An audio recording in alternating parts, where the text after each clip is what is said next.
Good evening friends, स्वागत है आपका आपके प्लेटफॉर्म RWS सिविल सर्विसेज पर। और मैं तैयार हूं आपके लिए NCERT 4 बैच की क्लास लेकर। कल किसी भी वजह से क्लास आपकी नहीं हो पाई थी, अचानक से कैंसिल हुआ, जबकि इसकी कोई सूचना पहले से नहीं थी। हालांकि शेड्यूल जो गया था उसमें कट किया हुआ था, यानी वहाँ पर क्लास नहीं लगाई गई थी, लेकिन संभावना थी कि क्लास हो जाएगी, क्योंकि एक अनिवार्य मीटिंग में मुझे जाना था। लेकिन समय से वापस नहीं आने की वजह से क्लास आपकी नहीं हो पाई। तो आज से फिर वही, यानी कल वाले ही चैप्टर को आगे बढ़ाएंगे और देखते हैं कि आज कहाँ तक चला जा सकता है। लगभग 2 घंटे की क्लास आपकी होनी है आज, तो इसके लिए मेंटली तैयार रहेंगे। चलेंगे हम लोग इसी चैप्टर के साथ। यूरोपीय कंपनी का जो भारत आगमन है, यहीं से आपका यह चलेगा। और इसी में अभी एक दो क्लास हमें और भी लगेगी, क्योंकि यह चैप्टर इस रूप में बनाया गया है जिसमें कि पूरा ब्रिटिश विस्तार जो 1857 तक है, सबको एक ही चैप्टर में समाहित कर लिया गया है। इसलिए यह चैप्टर बड़ा है। वैसे इसको हम 6 चैप्टर के बाद पढ़ते हैं, यानी 6 चैप्टर तक इसको पढ़ते रहते हैं, नॉर्मल क्लास करते हैं। लेकिन यहाँ पर सारी गतिविधियाँ एक साथ ही जोड़ दी गई है, इसलिए यह चैप्टर थोड़ा सा बड़ा है। लेकिन आपको मैं सिस्टमेटिक देने की कोशिश कर रहा हूँ और किसी प्रकार की दिक्कत नहीं होगी, मैं अपेक्षा ये रखता हूँ। एक बार सभी बच्चे कंफर्म करेंगे कि सब कुछ ठीक है। प्रणाम, गुड इवनिंग पांडे जी, और गुड इवनिंग MK। चलिए चलिए, प्रणाम। तो आशा करता हूँ कि सब ठीक होगा। बात हो रही थी यहाँ पर बंगाल के विस्तार की। बंगाल में ब्रिटिश कंपनी का विस्तार हो रहा है, उसी की चर्चा हम कर रहे हैं। बंगाल में ब्रिटिश कंपनी का विस्तार, ब्रिटिश कंपनी का विस्तार कहाँ पर है? बंगाल में ब्रिटिश कंपनी का विस्तार देखें। बंगाल में ब्रिटिश कंपनी का विस्तार कैसे होगा, जरा इसे समझते हैं।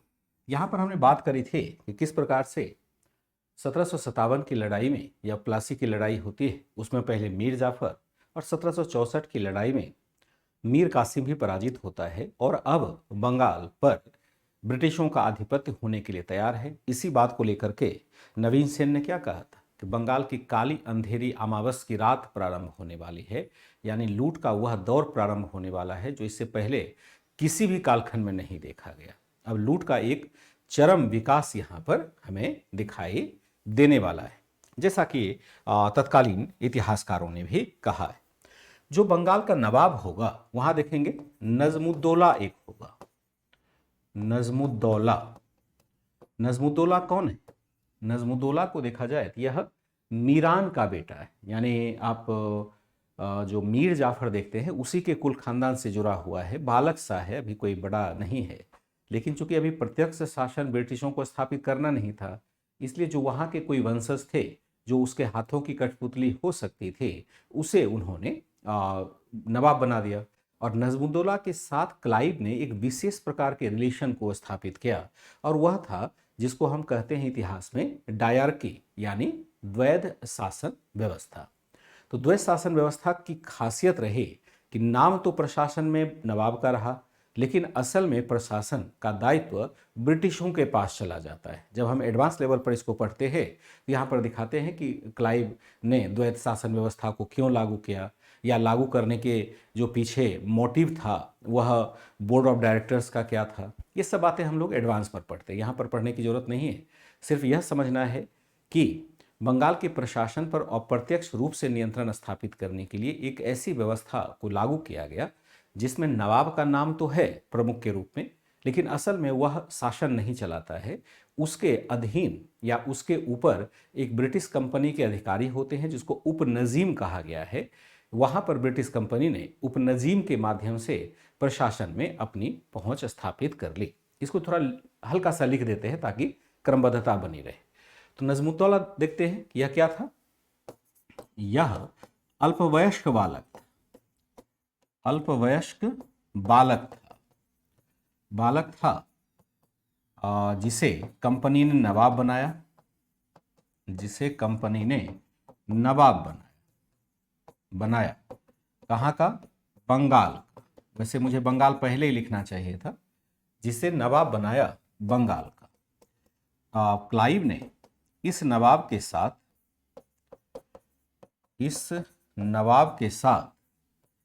एक विशेष समझौता किया, एक विशेष समझौता किया जिसे क्या कहा गया है, समझौता किया जिसे द्वैध शासन या दोहरा शासन कहा गया है, जिसे द्वैध शासन या क्या कहा गया है, दोहरा शासन कहा गया है। दोहरा शासन, द्वैध शासन या दोहरा शासन कहा गया है। इसे क्या कहा गया है, द्वैध शासन कहा गया है। नवाब के साथ एक विशेष समझौता किया जिसे द्वैध शासन कहा गया है। अब यहां पर द्वैध शासन नहीं समझ पाएंगे तो एक लाइन जरा स्पष्ट करेंगे। द्वैध शासन का मतलब हुआ कि प्रशासन का वास्तविक दायित्व, द्वैध शासन का मतलब हुआ कि प्रशासन तो नवाब के नाम पर चलाया जाएगा, नवाब के नाम पर चलाया जाएगा, जबकि वास्तविक प्रशासन किसके पास होगा, वास्तविक प्रशासन किसी और के पास, प्रशासन किसी और के पास हो, और के पास। यहां पर कोई और क्या होगा, जो प्रशासन की स्थिति रहेगी वह ये रहेगी, प्रशासन की स्थिति जो रहेगी वह रहेगा कि नवाब कौन हो जाएगा, नवाब हो जाएगा आपका नजमुद्दौला। फिर हम देखते हैं यहां पर उपनजीम एक पद होगा, उपनजीम ये कौन होगा, रजा खान हो जाएगा, रजा खान। उपनजीम क्या है, ये होगा नवाब की शक्ति का वास्तविक प्रयोक्ता, नवाब की शक्ति का वास्तविक प्रयोग करने वाला, वास्तविक प्रयोग करने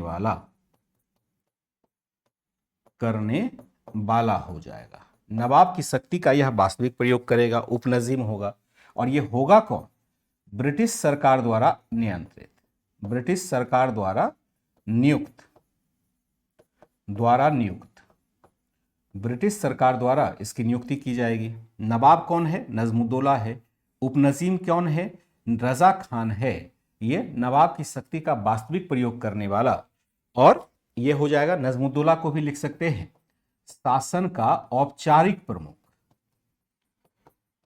औपचारिक प्रमुख हो जाएगा, शासन का औपचारिक प्रमुख हो जाएगा। रजा खान है नवाब की शक्ति का वास्तविक प्रयोग करने वाला, ब्रिटिश सरकार द्वारा नियुक्त होगा। एक और इसमें अधिकारी जुड़ जाएगा और वह अधिकारी होगा आपका दीवान। तीसरा जो अधिकारी हो जाएगा वह कौन हो जाएगा, वह हो जाएगा दीवान, यानी बंगाल के का राजस्व प्रशासन संभालने वाला, राजस्व प्रशासन संभालने वाला। और यह भी क्या हो जाएगा, संभालने वाला। और यह होगा ब्रिटिशों द्वारा नियुक्त, जरा इसे बहुत अच्छे से समझेंगे, नहीं तो फिर आगे भी समझ में नहीं आए। हमने देखा कि पहले राजतंत्रात्मक व्यवस्था में देखें तो एक शासक होता है, एक राजा होता है, एक नवाब होता है, एक सुल्तान होता है, एक बादशाह होता है।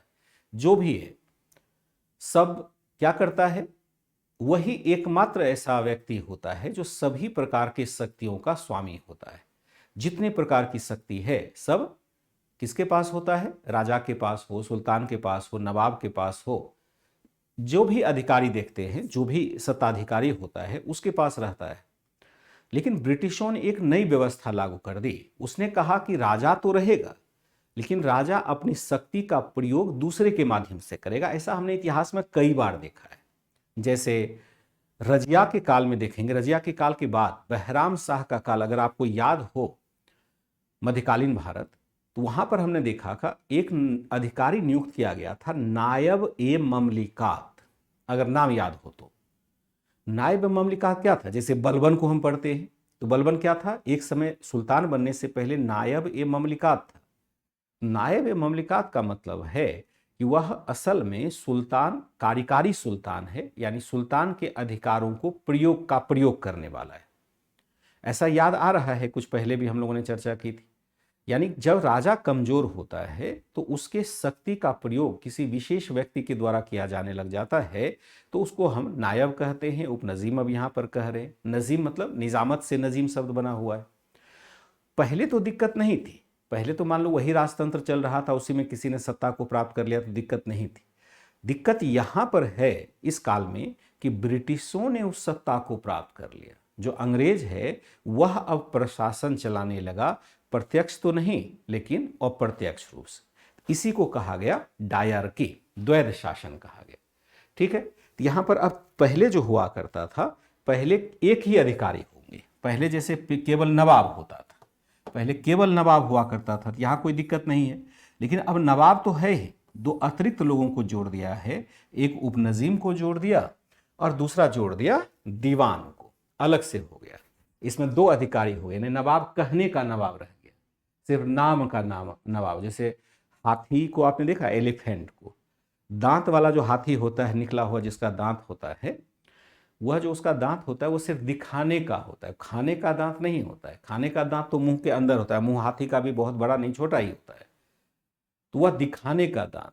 यानी नवाब क्या हो गया, दिखाने के दांत हो गए, दिखाने के राजा हो गए।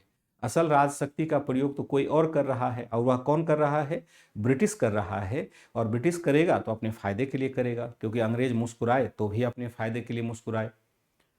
तो इस तरह से बंगाल का शोषण प्रारंभ होता है, क्योंकि अब तो नवाब की इजाजत की भी जरूरत नहीं है, क्योंकि अपना ही अधिकारी है, अपने ही प्रशासन चलाए जा रहे हैं। आशा करता हूं कि यह द्वैध शासन का कॉन्सेप्ट आपने थोड़ा सा समझा होगा।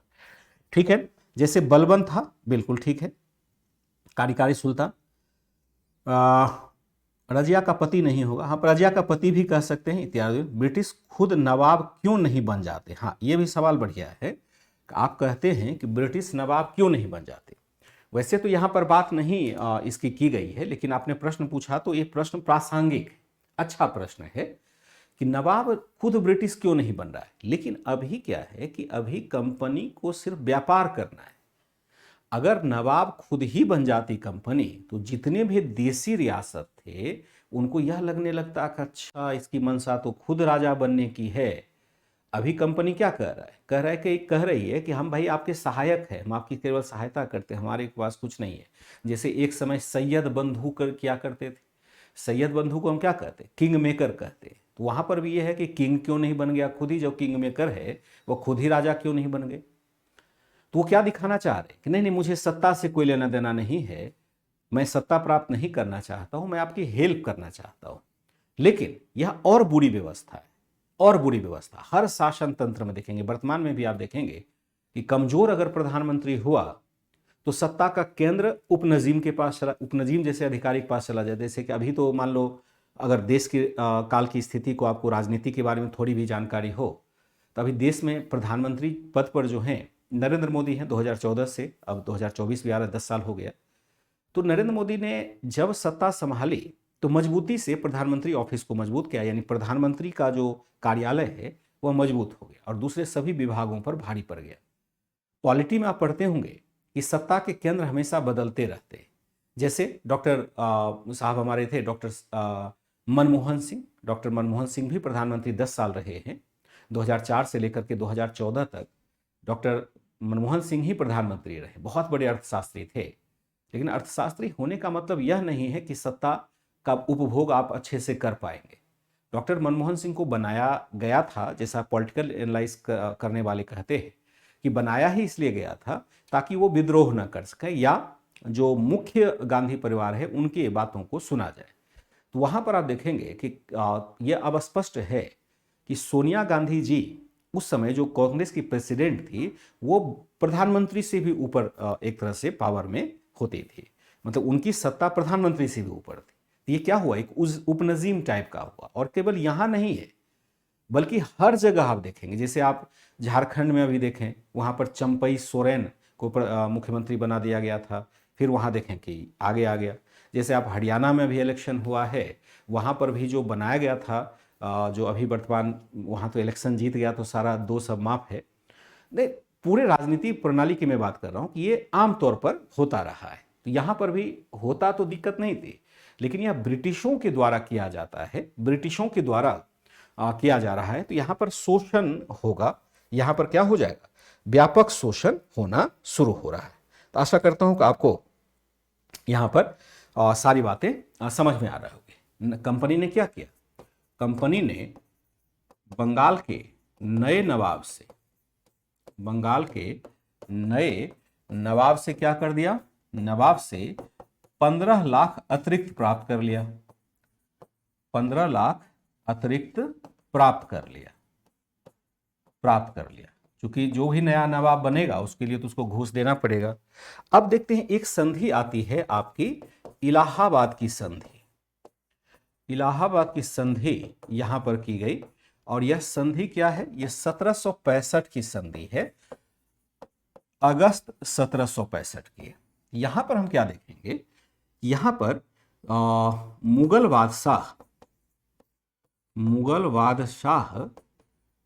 शाह आलम सेकेंड तथा अवध के नवाब शुजा-उद-दौला से अलग अलग संधि की गई, या अलग अलग इलाहाबाद की संधि की गई, यानी इलाहाबाद की संधि दो हो जाती है, अलग अलग संधि की गई। इसके तहत संधि की गई, जो शाह आलम द्वितीय से संधि है, आलम सेकेंड से जो संधि हो जाएगी, या इलाहाबाद की संधि डाल सकते हैं, इलाहाबाद की संधि किससे, शाह आलम द्वितीय। शाह आलम द्वितीय है कौन, तो बादशाह है, भारत के बादशाह हैं, इनसे एक संधि की जाती है। और यहां पर कहा गया कि लगभग हम क्या देखेंगे कि यहां पर जो संधि की गई वह क्या गया, बंगाल,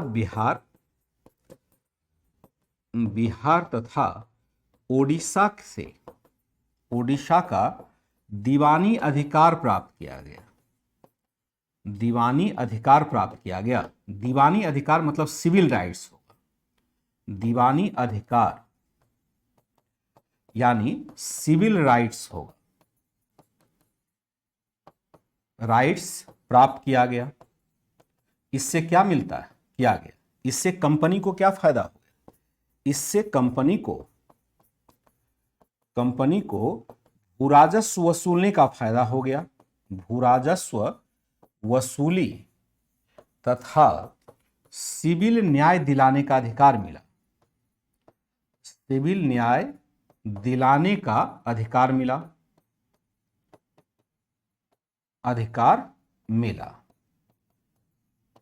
सिविल राइट्स हमारे लिए यही कहता है, क्योंकि एक बार यहां पर क्वेश्चन पूछा गया है, एक बार यहां पर क्वेश्चन पूछा जा चुका है, ध्यान रखिएगा।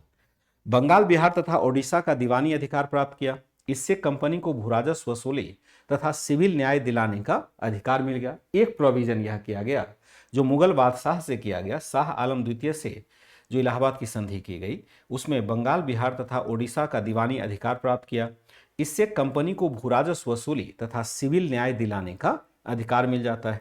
दूसरा क्या है कि मुगल बादशाह को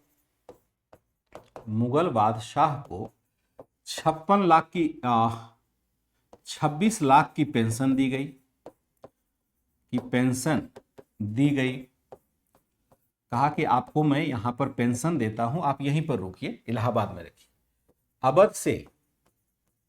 अवध से कड़ा तथा, यहां कोड़ा लिखा आता है, कड़ा तथा इलाहाबाद का क्षेत्र दिलाया गया, इलाहाबाद का क्षेत्र दिलाया गया, कहा कि ये क्षेत्र इनको दो ताकि इसका राजस्व मिल सके, दिलाया गया।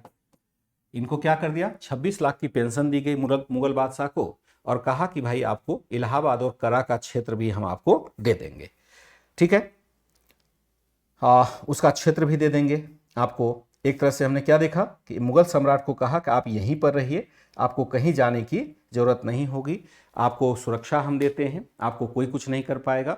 बदले में आपको क्या करना है, बदले में आपको मुझे सिविल राइट्स देना होगा, बंगाल, बिहार और ओडिशा में भूराजस्व वसूली का अधिकार देना होगा। भूराजस्व वसूली का अधिकार मिलने से क्या होगा कि जो एक कमीशन जमींदारों को जाता था, तो वह कमीशन अब ब्रिटिश कंपनी को जाने लगेगा, यानी भूराजस्व वसूली फ्री में तो नहीं करेंगे ना, उसके बदले तो टैक्स मिलेगा, और टैक्स से कंपनी को फायदा क्या होगा कि जो टैक्स के रूप में पैसा मिलेगा लाखों रुपया, उसको उससे वह वस्तु को खरीद करके विदेशों को निर्यात कर देगा। तो एक बहुत बड़ा अधिकार मिल जाना था, यानी अब अधिकार जो दीवानी का था वह इसके पास आ गया, और नवाब के पास केवल प्रशासन का अधिकार रह गया, और उस प्रशासन के अधिकार पर भी दूसरे अधिकारी को नियुक्त करके इसने उस पर भी कब्जा कर लिया।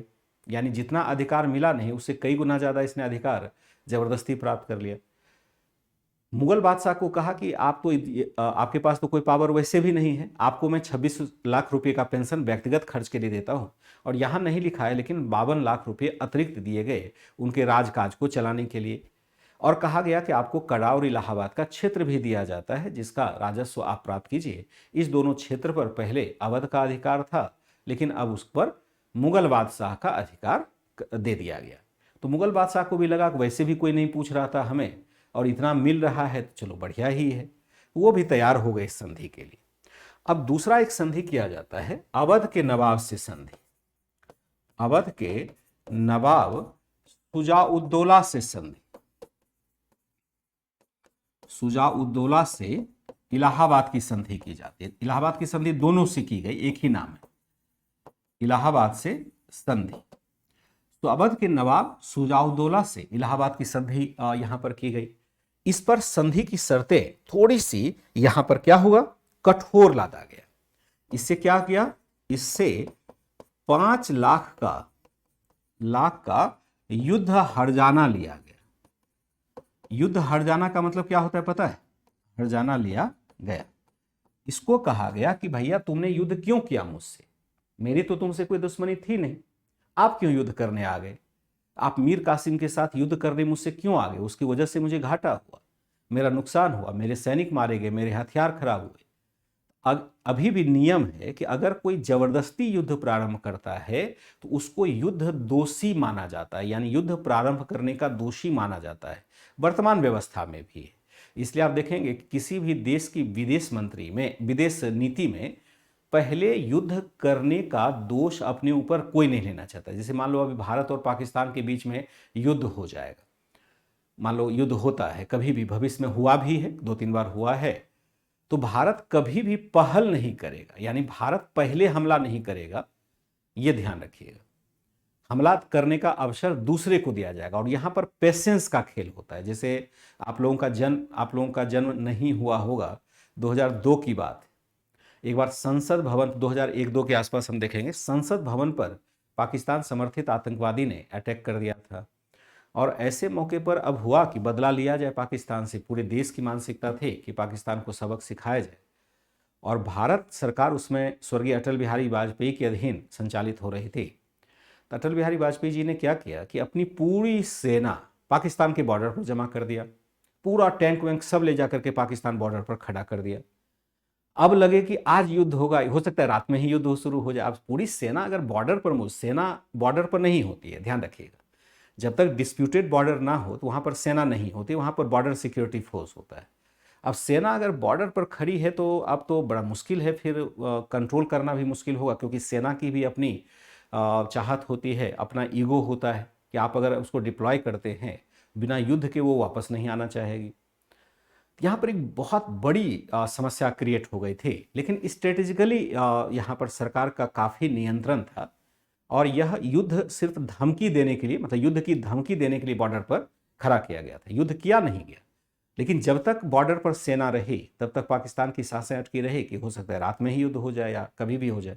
ये 2002 की बात है, आप लोग कहानियों के माध्यम से ही इसको मतलब जब संसद भवन पर हमला हुआ था 2001-2 की बात। तो यहाँ पर हमने क्या देखा कि इससे 5 लाख रुपए का युद्ध हर्जाना लिया गया। युद्ध हर्जाना इसलिए कि आपने युद्ध क्यों प्रारंभ किया, आपसे तो मेरी कोई दुश्मनी थी नहीं, तो यहां पर हर्जाना इसको ठोक दिया गया। और चूंकि अब ये पराजित भी पक्ष भी है, तो पराजित पक्ष है क्या है, शुजा-उद-दौला ने दिया, बिल्कुल देना पड़ेगा, ठीक है, उसको तो देना ही पड़ेगा ना, शुजा-उद-दौला को देना ही पड़ेगा जब वो पराजित पक्ष है ना। हमने क्या देखा, यहां पर इससे कड़ा और इलाहाबाद का क्षेत्र छीना गया, इससे कड़ा तथा इलाहाबाद का क्षेत्र लेकर इलाहाबाद का क्षेत्र लिया गया, बदले में क्या किया गया, बदले में बदले में कंपनी ने अवध के शासक को सुरक्षा का वचन दिया,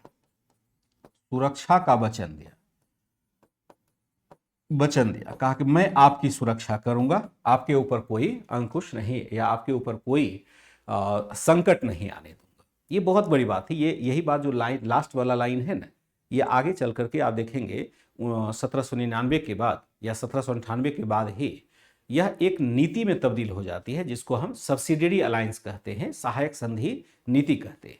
और सहायक संधि नीति वाले पर आपको एक प्रश्न भी मुझे लिखने के लिए देना है मुख्य परीक्षा का, उसके लिए भी तैयार रहिए। हो सकता है कि आज तो नहीं पहुंच पाएंगे, तो कल तक यह प्रश्न आपके सामने उपस्थित हो जाएगा। यानी कल आपके लिए मुख्य परीक्षा का एक प्रश्न लिखने के लिए आने वाला है।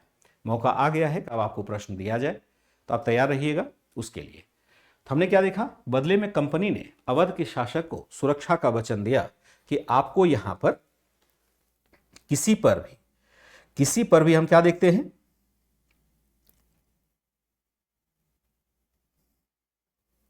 कर सकते हैं, जो भी करना हो करिए, लेकिन क्लास से बाहर अगर क्लास में प्रश्न पूछते हैं तो फिर मुझे थोड़ा बुरा ही लगेगा। आप जो भी करना है करिए। यहाँ आपको समझदारी ये रखनी पड़ेगी कि जब आप पढ़ते हैं तो आपको केवल क्लास के ही सवाल को पूछना होगा। हमने क्या देखा, एक तरह से माना जाता है कि इस व्यवस्था के माध्यम से, इस व्यवस्था के बंगाल में किए गए, माना जाता है कि बंगाल में किए गए नई व्यवस्था के माध्यम से, बंगाल में किए गए नई व्यवस्था के माध्यम से, व्यवस्था के द्वारा ब्रिटिश कंपनी ने 1767-68 के मध्य ही, 67-68 के मध्य ही, मतलब केवल एक साल के अंदर ही, लगभग 1-2 साल के अंदर ही, यहां पर आप देखेंगे कि लगभग आपको के मध्य ही 57 लाख पौंड की निकासी कर ली, पौंड के धन को लूटा या धन की निकासी की। अब देखिए कितनी बड़ी निकासी है। यहां आप कह सकते हैं 1756 कर दीजिएगा, 56 से 68 के बीच में, 1756 से 68 के बीच में लगभग हम क्या देखते हैं कि लगभग नहीं, इतना नहीं होगा, 10 साल में तो बहुत अधिक, करोड़ों का धन चला जाता है ना, 10 साल में करोड़ों का धन चला जाता है। यहां देंगे 1766-68 के मध्य ही 57 लाख पौंड के धन की निकासी कंपनी के द्वारा निकासी की, मतलब 2 साल के अंदर ही यहां पर 57 लाख पौंड के धनराशि को ब्रिटिशों ने यहां से जीत लिया, ब्रिटिशों ने यहां से आगे निकालने में सफलता पाई। ठीक है, कड़ा का मतलब इलाहाबाद के पास ही है, इलाहाबाद के पास ही है। ठीक है ना, इलाहाबाद के पास ही कड़ा का। वैसे एनसीईआरटी को पढ़ेंगे ना, तो एनसीईआरटी में लिखा हुआ है कोरा क्षेत्र, वो इलाहाबाद के पास ही है, दोनों आसपास का क्षेत्र ही है। और इलाहाबाद का मतलब ये इलाहाबाद नहीं है ना जो अभी देख रहे हैं। इलाहाबाद का मतलब उसमें तो विस्तारित क्षेत्र हुआ करता था, जिसमें जितने भी ग्रामीण क्षेत्र हैं वहाँ से जो राजस्व आ रहा, इलाहाबाद एक समृद्ध इलाका माना जाता था भू राजस्व वसूली के दृष्टिकोण से। पहले तो अलग तरीके से प्रशासनिक विभाजन होता था, अब तो इलाहाबाद एक डिस्ट्रिक्ट है, उसका भी नाम बदल करके प्रयागराज कर दिया गया है। ये सब चलता रहता है। ठीक है, माना जाता है कि बंगाल में किए गए नई व्यवस्था के द्वारा ब्रिटिश कंपनी ने 1766-68 के मध्य ही 57 लाख पौंड के धन की निकासी यहां से करने में सफलता पाई थी। यह आपका क्या है, यह है आपका जो खास करके शुरुआत के दौर का काल था। इसके बाद यहां पर जो किया गया है वह सीधे सीधे व्यवस्था कर दी गई है। जो नया इसमें मतलब आप एनसीईआरटी में देखेंगे वह सीधा लिख दिया गया है कि वारेन हेस्टिंग्स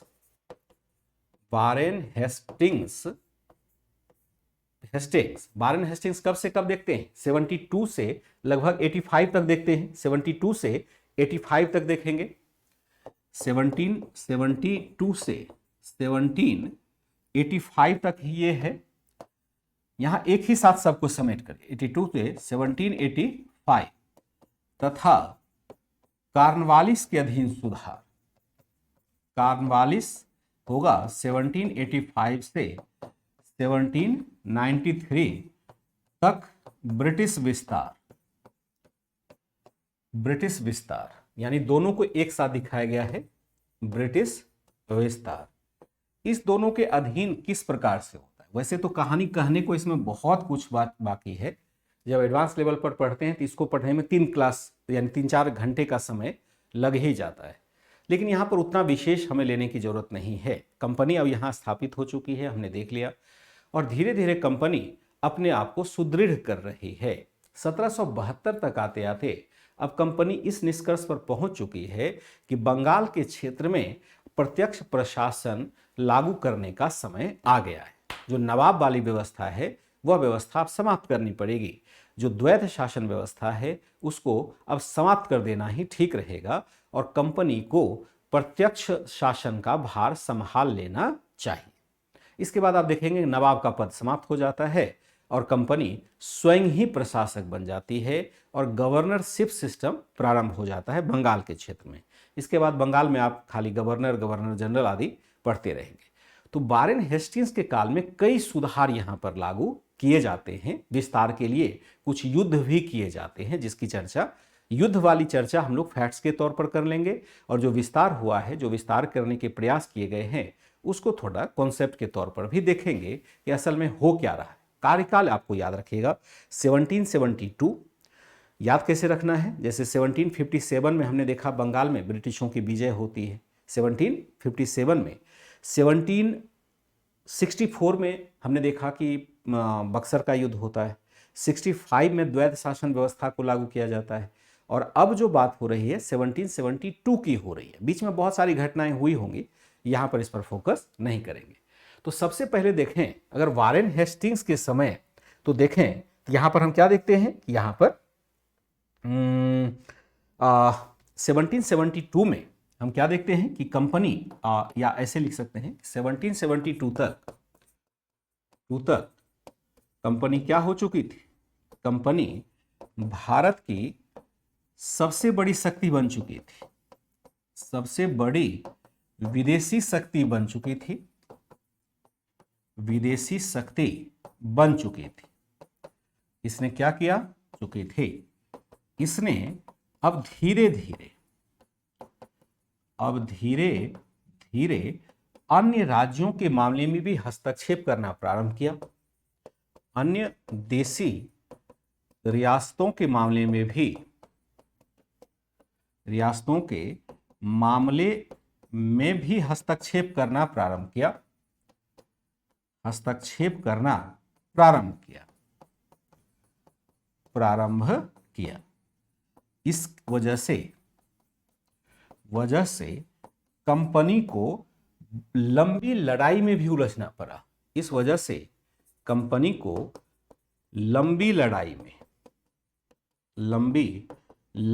में उलझना पड़ा। जैसे अगर कुछ लड़ाई जो प्रमुख है उसको देख लें कि कौन कौन सी लड़ाई वारेन हेस्टिंग्स के काल में होती है, वारेन हेस्टिंग्स के शासनकाल में कौन कौन सी लड़ाई होती है, तो जरा उसको देख लेते हैं। ठीक है, हमने क्या देखा यहां पर 1766 में हम क्या देखते हैं, 1776 में, एक एक डेट को देखते जाएंगे। 1776 में यहां पर हम क्या देखते हैं कि इस समय मैसूर का शासक यहां पर मैसूर का, हाँ क्या कह रहे, सबसे पहले विनेश ईस्ट इंडिया पर अधिकारी किया था। क्या लिखते हो असिका गुप्ता? विनेश क्या होता है? VINES का मतलब क्या होता है? क्या मैं देखता हूं,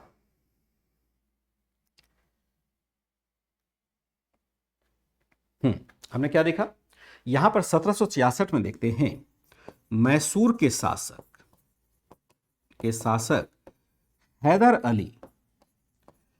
हैदर अली से युद्ध प्रारंभ हुआ। से प्रथम आंग्ल मैसूर युद्ध लड़ा गया,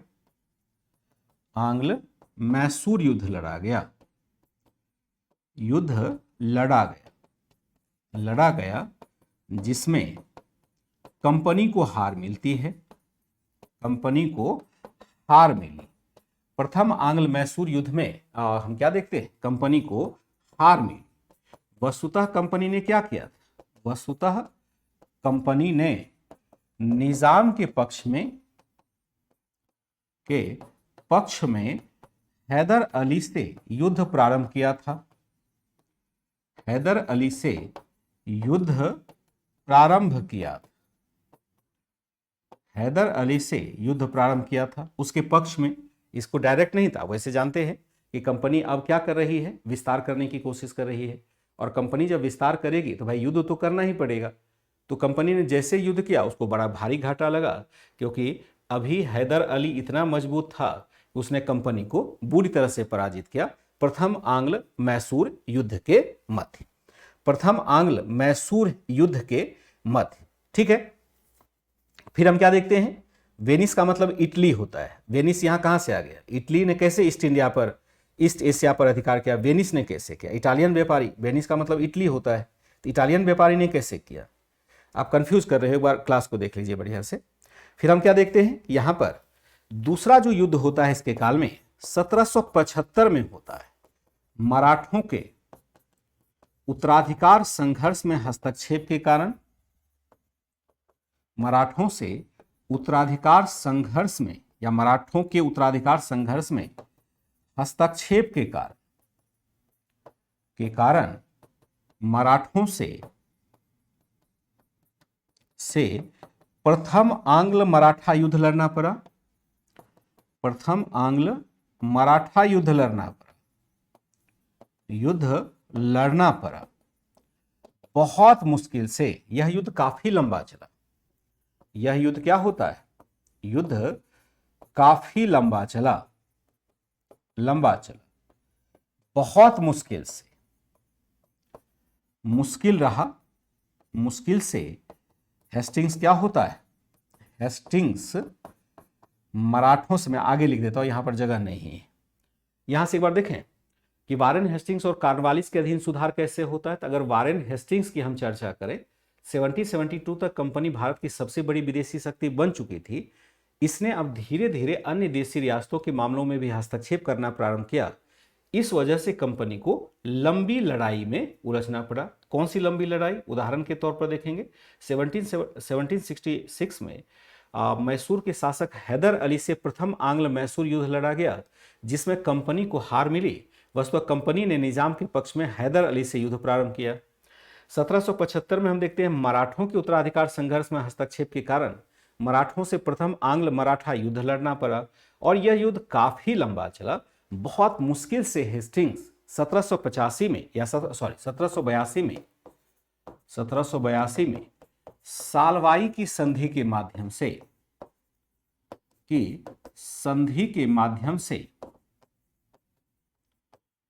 से युद्ध समाप्त कराने में सफल रहा, युद्ध समाप्त कराने में सफल रहा।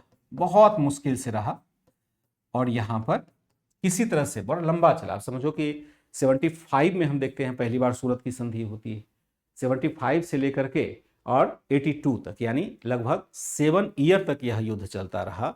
छुटफुट युद्ध होते रहे, और उसमें अधिकांशतः में ब्रिटिशों की पराजय होती है। मराठे बेहद शक्तिशाली थे, तो बेकार के इस युद्ध में उलझ गया, और इसे पराजित होने का भी सौभाग्य मिल ही गया। फिर हम देखते हैं यहां पर फिर हम क्या देखते हैं, यहां पर हम क्या देखते हैं कि इसी दौरान हम क्या देखते हैं, यह समय कंपनी के लिए सबसे बुरा था। यह समय ब्रिटिश सरकार के लिए भी सबसे बुरा था, ब्रिटिश सरकार के लिए भी बुरा समय था,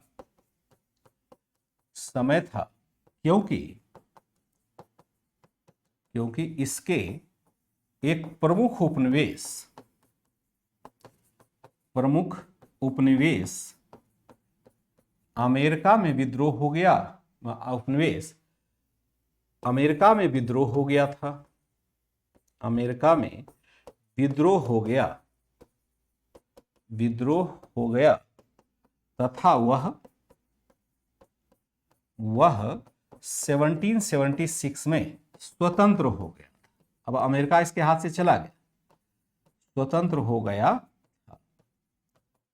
ठीक है। यह कंपनी आप समझिए उसका जो है ना, ब्रिटिश का दो सबसे प्रमुख उपनिवेश है, एक भारत की तरफ है, एक अमेरिका की तरफ। अमेरिका हो गया फ्री, अमेरिका में विद्रोह कर दिया, वाशिंगटन के नेतृत्व में, जॉर्ज वाशिंगटन हुआ करते थे, उसी पर वाशिंगटन डीसी भी है। जॉर्ज वाशिंगटन के नेतृत्व में वहाँ पर क्रांति हो जाती है, अमेरिकन रिवॉल्यूशन हो गया, और अमेरिका के लोगों ने ब्रिटिश सेना को वहाँ से भगा दिया। अब देखिए ब्रिटिश सेना की स्थिति वहाँ कमज़ोर है, कैसे? अमेरिका की अगर क्रांति को देखें तो आप अगर यहाँ देखें तो अमेरिका कहाँ हो जाएगा, यहाँ से अगर देखें इस मैप को, यहाँ से आप समझिए कि भारत तो यहाँ पर है ना, ये भारत है, यहाँ सारी कहानी हो रही है, ये क्या है, यूके है यानी ब्रिटेन है, यहाँ से ये भारत पर कंट्रोल कर रहा है। लेकिन इसके लिए एक आसान रास्ता था, ये यहाँ कंट्रोल कर रहा था, ये आपका यूएसए है।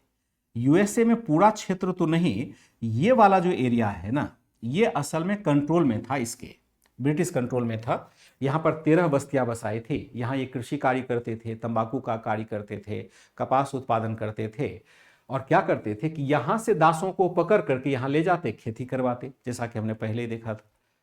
तो यहाँ हो गया विद्रोह, और यहाँ से कहानी इसकी क्या हो गई, खत्म, ये हाथ से ही निकल गया, ये फ्री हो गया, नया अमेरिका बन गया। अमेरिका राज्य क्या हो जाता है, स्वतंत्र हो गया। कब हो गया, 1776 में। कब, 4 जुलाई को, 4 जुलाई 1776 को यह स्वतंत्र हो जाता है। इसलिए आप देखेंगे अमेरिका स्वतंत्रता, अमेरिका के लिए 4 जुलाई 1776 एक प्रमुख दिन माना जाता है। जैसे हम लोग 15 अगस्त मनाते हैं ना, 15 अगस्त स्वतंत्रता का दिन है, वैसे अमेरिका के लिए 4 जुलाई स्वतंत्रता का दिवस है। उस दिन से यह ब्रिटेन से स्वतंत्र हो गया। भारत में तभी कुछ शुरू भी नहीं हुआ है, भारत में तभी कंट्रोल प्रारंभ ही हुआ है, तभी कोई राष्ट्रीय आंदोलन वगैरह तो चलेगा नहीं। यहाँ पर हम सबसे बुरा दौर देखते हैं कि केवल ब्रिटिश कंपनी के लिए नहीं, बल्कि इसके लिए भी बड़ा बुरा दौर था। और यहाँ पर हम देखते हैं कि अमेरिका इसके हाथ से निकलता चला जाता है। जैसे ही हम देखते हैं कि अमेरिका में विद्रोह हो गया, फिर है फ्रांसीसी कंपनी भी अब मजबूत हो रही है। इसी दौरान फ्रांसीसी कंपनी भी मजबूत हो रही है। फ्रांसीसी कंपनी भी अवसर का फायदा उठाना चाहती थी, अवसर का फायदा उठाना चाहती थी। यह भी एक बड़ी समस्या है कि अगर फ्रांसीसी कंपनी फिर से रिवाइव करती है तो ब्रिटिशों को दोष हो जाएगा। कुल मिलाकर के वारेन हेस्टिंग्स का काल देखें, अगर 1785 तक का काल देखें, बड़ा ही अनस्टेबल रहा। इसके बाद इसके स्थान पर दूसरे लोगों को लाया जाता है, जिसका नाम था लॉर्ड कॉर्नवालिस। लॉर्ड कॉर्नवालिस कोई साधारण व्यक्ति नहीं था, बहुत बड़ा योद्धा हुआ करता था, कमांडर था यह ब्रिटिश सेना का, वह सेना जो अमेरिका में सरगोटा के मैदान में हार गई थी। यानी लॉर्ड कॉर्नवालिस के समय ही अमेरिका हाथ से निकल गया था। अमेरिका में जो ब्रिटिश सेना पराजित हुई थी उसका कमांडर लॉर्ड कॉर्नवालिस ही था, जो अब भारत में गवर्नर बन करके आ रहा है। अब ये कहिएगा कमांडर था, ये प्राइवेट कंपनी में नौकरी करने लगा। तो ऐसा होता है अमेरिका में। आप देखेंगे कि राष्ट्रपति वगैरह भी जब रिटायर कर जाते हैं तो वहाँ के उतने लोग भ्रष्टाचारी तो है नहीं, तो अपना जीवन यापन करने के लिए प्राइवेट काम करने लग जाते हैं। मतलब ऐसा नहीं है भारत की तरह कि एक बार बन गए पद पर, सत्ता पर पहुँच गए। यहाँ तो नगर निगम का कोई सदस्य बन जाए तो उसकी 7 पुश्तें खुशी खुशी रह लेती है। एक बार मुखिया जी बन गए, मुखिया जी को गाँव में मैंने देखा, मैं भी तो गुजरता रहता हूँ ना हर जगह से, और इसीलिए मैं कहता हूँ कि रुचि अपनी अगर शिक्षा में रहती है ना तो सारी बातों को स्पष्ट तरीके से समझते हैं। मैंने देखा ऐसे ही जा रहा था हाईवे से, तो एक गाड़ी निकली स्कॉर्पियो गाड़ी में लिखा हुआ था प्रधान, मुखिया, पता नहीं ग्रीन शब्द में लिखा हुआ था। मैंने कहा मुखिया को तो कोई खास वेतन भी नहीं मिलता है, कोई ऐसा ऐड भी उसके पास नहीं है, तो मुखिया जी जैसे ही बनते हैं उसके पास स्कॉर्पियो गाड़ी कहाँ से आ जाती है? एक नहीं आती है, कई एक आ जाती है। तो आखिर ऐसा कौन सा पेड़ है जहां से मुखिया जी के यहाँ स्कॉर्पियो गिरने लग जाता है? ये पेड़ है भ्रष्टाचार का। भ्रष्टाचार की वजह से अगर कोई मुखिया पद पे पहुंच गया तो समझो कि उसकी 7 पुश्त जो है वो आगे बढ़ जाती है। लेकिन अमेरिका वगैरह में ऐसा नहीं होता है। जैसे हम देखते हैं कि ब्रिटिश कमांडर है, ब्रिटिश कमांडर वह कमांडर जो अमेरिका में स्वतंत्रता की लड़ाई को कुचलने के लिए गया है लॉर्ड कॉर्नवालिस। अब वह प्राइवेट नौकरी कर रहा है एक कंपनी के अधीन और उसे यहाँ का गवर्नर बना करके भेज दिया जाता है। तो अब हम देखेंगे कि संभालने के लिए किसको बुलाया गया। संभालने के लिए बुलाया गया किसको, लॉर्ड कॉर्नवालिस को। लॉर्ड कॉर्नवालिस को हम क्या देखते हैं, यहां पर बुलाया जाता है। फिर इसने क्या किया, लगभग हाँ इसमें देखा अवसर का फायदा उठाना चाहती थी। हालांकि इसको थोड़ा सा कंक्लूड कर देंगे। हालांकि वारेन हेस्टिंग्स ने क्या किया, ने स्थिति को संभालने में सफलता पाई, स्थिति को संभालने में सफलता पाई जैसे पाई। और यहां देंगे उदाहरण, 2 युद्धों की चर्चा करेंगे। पहला देखेंगे कि मराठों से 1782 में सालवाई की संधि करने में सफलता पाई। सालवाई की संधि कर आगे युद्ध नहीं करने का समझौता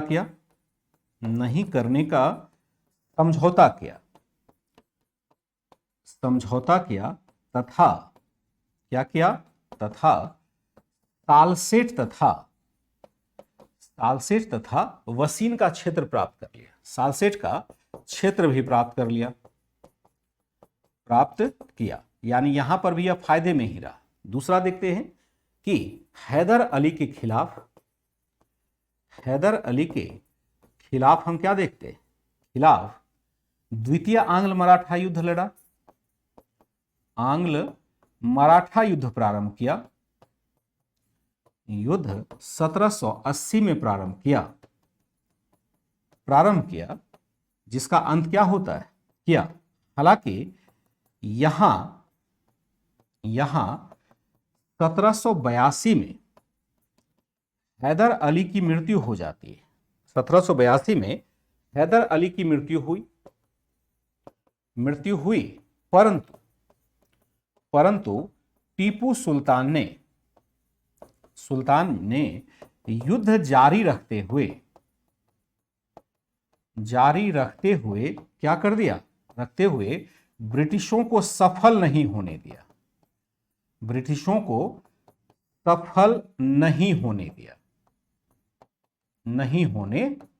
यहां बहुत सफलता प्राप्त नहीं होती, फिर भी समझौता हो जाता है। क्या देखा आपने, यह समय बहुत बुरा था। हालांकि वारेन हेस्टिंग्स ने स्थिति को संभालने में सफलता पाई। उदाहरण देखेंगे, मराठों से 1782 में सालवाई की संधि कर आगे युद्ध नहीं करने का समझौता किया और सालसेट का क्षेत्र भी प्राप्त कर लिया। हैदर अली के खिलाफ द्वितीय आंग्ल मैसूर युद्ध कर दीजिएगा, द्वितीय आंग्ल मैसूर युद्ध 1780 में प्रारंभ किया। हालांकि यहां 1782 में हैदर अली की मृत्यु हुई, परंतु टीपू सुल्तान ने युद्ध जारी रखते हुए ब्रिटिशों को सफल नहीं होने दिया। यहां पर बहुत अधिक सफलता प्राप्त नहीं होती है। ठीक है, यहां पर बहुत अधिक सफलता प्राप्त नहीं हो पाती है। किसके अधीन, फिर हम देखते हैं द्वितीय आंग्ल मैसूर होता है। ठीक है, इस तरह से हम क्या देखते हैं कि यहां पर बहुत अधिक सफलता हमें नहीं प्राप्त होती है। लेकिन फिर हम देखते हैं कॉर्नवालिस का दौर आ जाएगा। हैदर अली के खिलाफ द्वितीय आंग्ल मैसूर युद्ध 1780 में प्रारंभ किया गया। हालांकि यह 1782 में हैदर अली की मृत्यु हुई, परंतु टीपू सुल्तान ने युद्ध जारी रखते हुए ब्रिटिशों को सफल नहीं होने दिया। यहां पर हम एक डेट ले सकते हैं, 1782 में हम क्या देखते हैं, पोर्टो नोवो का युद्ध हुआ था। पोर्टो नोवो का युद्ध, इसमें हम क्या देखते हैं, इस युद्ध में आयरकूट के नेतृत्व वाली ब्रिटिश सेना ने किसको पराजित किया था, सेना ने हैदर अली को पराजित किया था। सेना ने हैदर अली को पराजित किया था।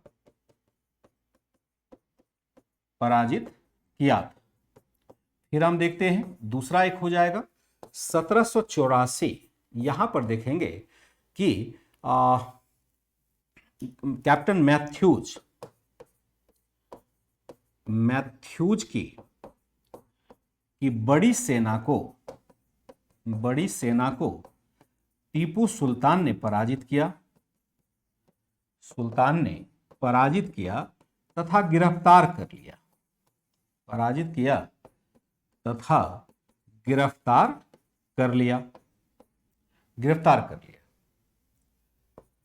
ये बहुत बड़ी बात थी। जब हम लोग आगे पढ़ते हैं तो यहाँ पर कैप्टन ही ब्रिगेडियर ही होगा। यहाँ पर ब्रिगेडियर मैथ्यूज की सेना, बहुत बड़ा अधिकारी है। ब्रिगेडियर मैथ्यूज की बड़ी सेना को टीपू सुल्तान ने पराजित किया तथा गिरफ्तार कर लिया। ये थोड़ा सा आउट ऑफ एनसीईआरटी फैक्ट्स डाल देते हैं, क्योंकि ऐसा अगर बनाएंगे तो अभी थोड़ी दिन पहले अगर आप लोग क्वेश्चन आंसर सेशन में आते होंगे जो मंगलवार वगैरह को किया जाता है, वहाँ पर मैंने यह क्वेश्चन भी पूछा हुआ था। तो अगर यहाँ डाल दिया तो उस क्वेश्चन को बनाने में सहूलियत होगी। और मैं बड़े कॉन्फिडेंस से वैसे सेशन में कहता हूँ कि मेरे एनसीईआरटी बैच के बच्चे भी ये सब प्रश्न बना लेंगे, क्योंकि यहाँ पर हम लगभग 80 to 85% कॉन्सेप्ट को साथ लेकर के चल रहे हैं। अगर यहाँ आप अच्छे से कर लेते हैं तो क्वेश्चन वहाँ के भी जो बड़े क्वेश्चन होते हैं वह भी सॉल्व होते चले जाएंगे। इसलिए मैंने 1-2 लाइन आपको आउट ऑफ एनसीईआरटी लिखवा दिया है, एनसीईआरटी से बाहर जा करके लिखवा दिया। गिरफ्तार कर लिया। फिर हम देखते हैं आगे का प्रशासन किसके द्वारा होता है। आगे 1793 तक का ब्रिटिश विस्तार किसके अधीन हुआ। ब्रिटिश विस्तार लॉर्ड कॉर्नवालिस के अधीन होता है। कॉर्नवालिस के अधीन हुआ। इस दौरान हम क्या देखते हैं, लॉर्ड कॉर्नवालिस के अधीन हुआ। इस दौरान तृतीय आंग्ल मैसूर युद्ध में मैसूर युद्ध कब होता है, 1790-92 में टीपू सुल्तान की पराजय होती है। टीपू सुल्तान की पराजय हुई तथा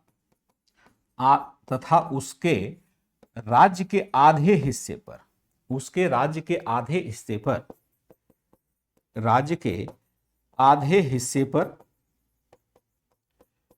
पर ब्रिटिश विस्तार हो गया। आधे हिस्से पर ब्रिटिश विस्तार हो गया। क्या देखा हमने कि 1782 में है पोर्टो नोवो का युद्ध। इस युद्ध में आयरकूट के नेतृत्व वाली ब्रिटिश सेना ने हैदर अली को पराजित किया। 1784 में देखते हैं ब्रिगेडियर मैथ्यूज की बड़ी सेना को टीपू सुल्तान ने पराजित किया, गिरफ्तार कर लिया। यहाँ पर एक और होता है कि मद्रास का गवर्नर यहाँ पर हुआ करता था मैटाकर्नी, उसके सहयोग से उस सेना को फिर रिलीज कर दिया था। फिर हम देखें आगे 1793 तक का ब्रिटिश विस्तार लॉर्ड कॉर्नवालिस के अधीन हुआ। इस दौरान तृतीय आंग्ल मैसूर युद्ध में 1790 to 1792 में होता है में टीपू सुल्तान की पराजय हुई तथा इस राज्य के आधे हिस्से पर ब्रिटिश विस्तार हो गया, यानी ब्रिटिशों का नियंत्रण यहाँ पर स्थापित हो जाता है।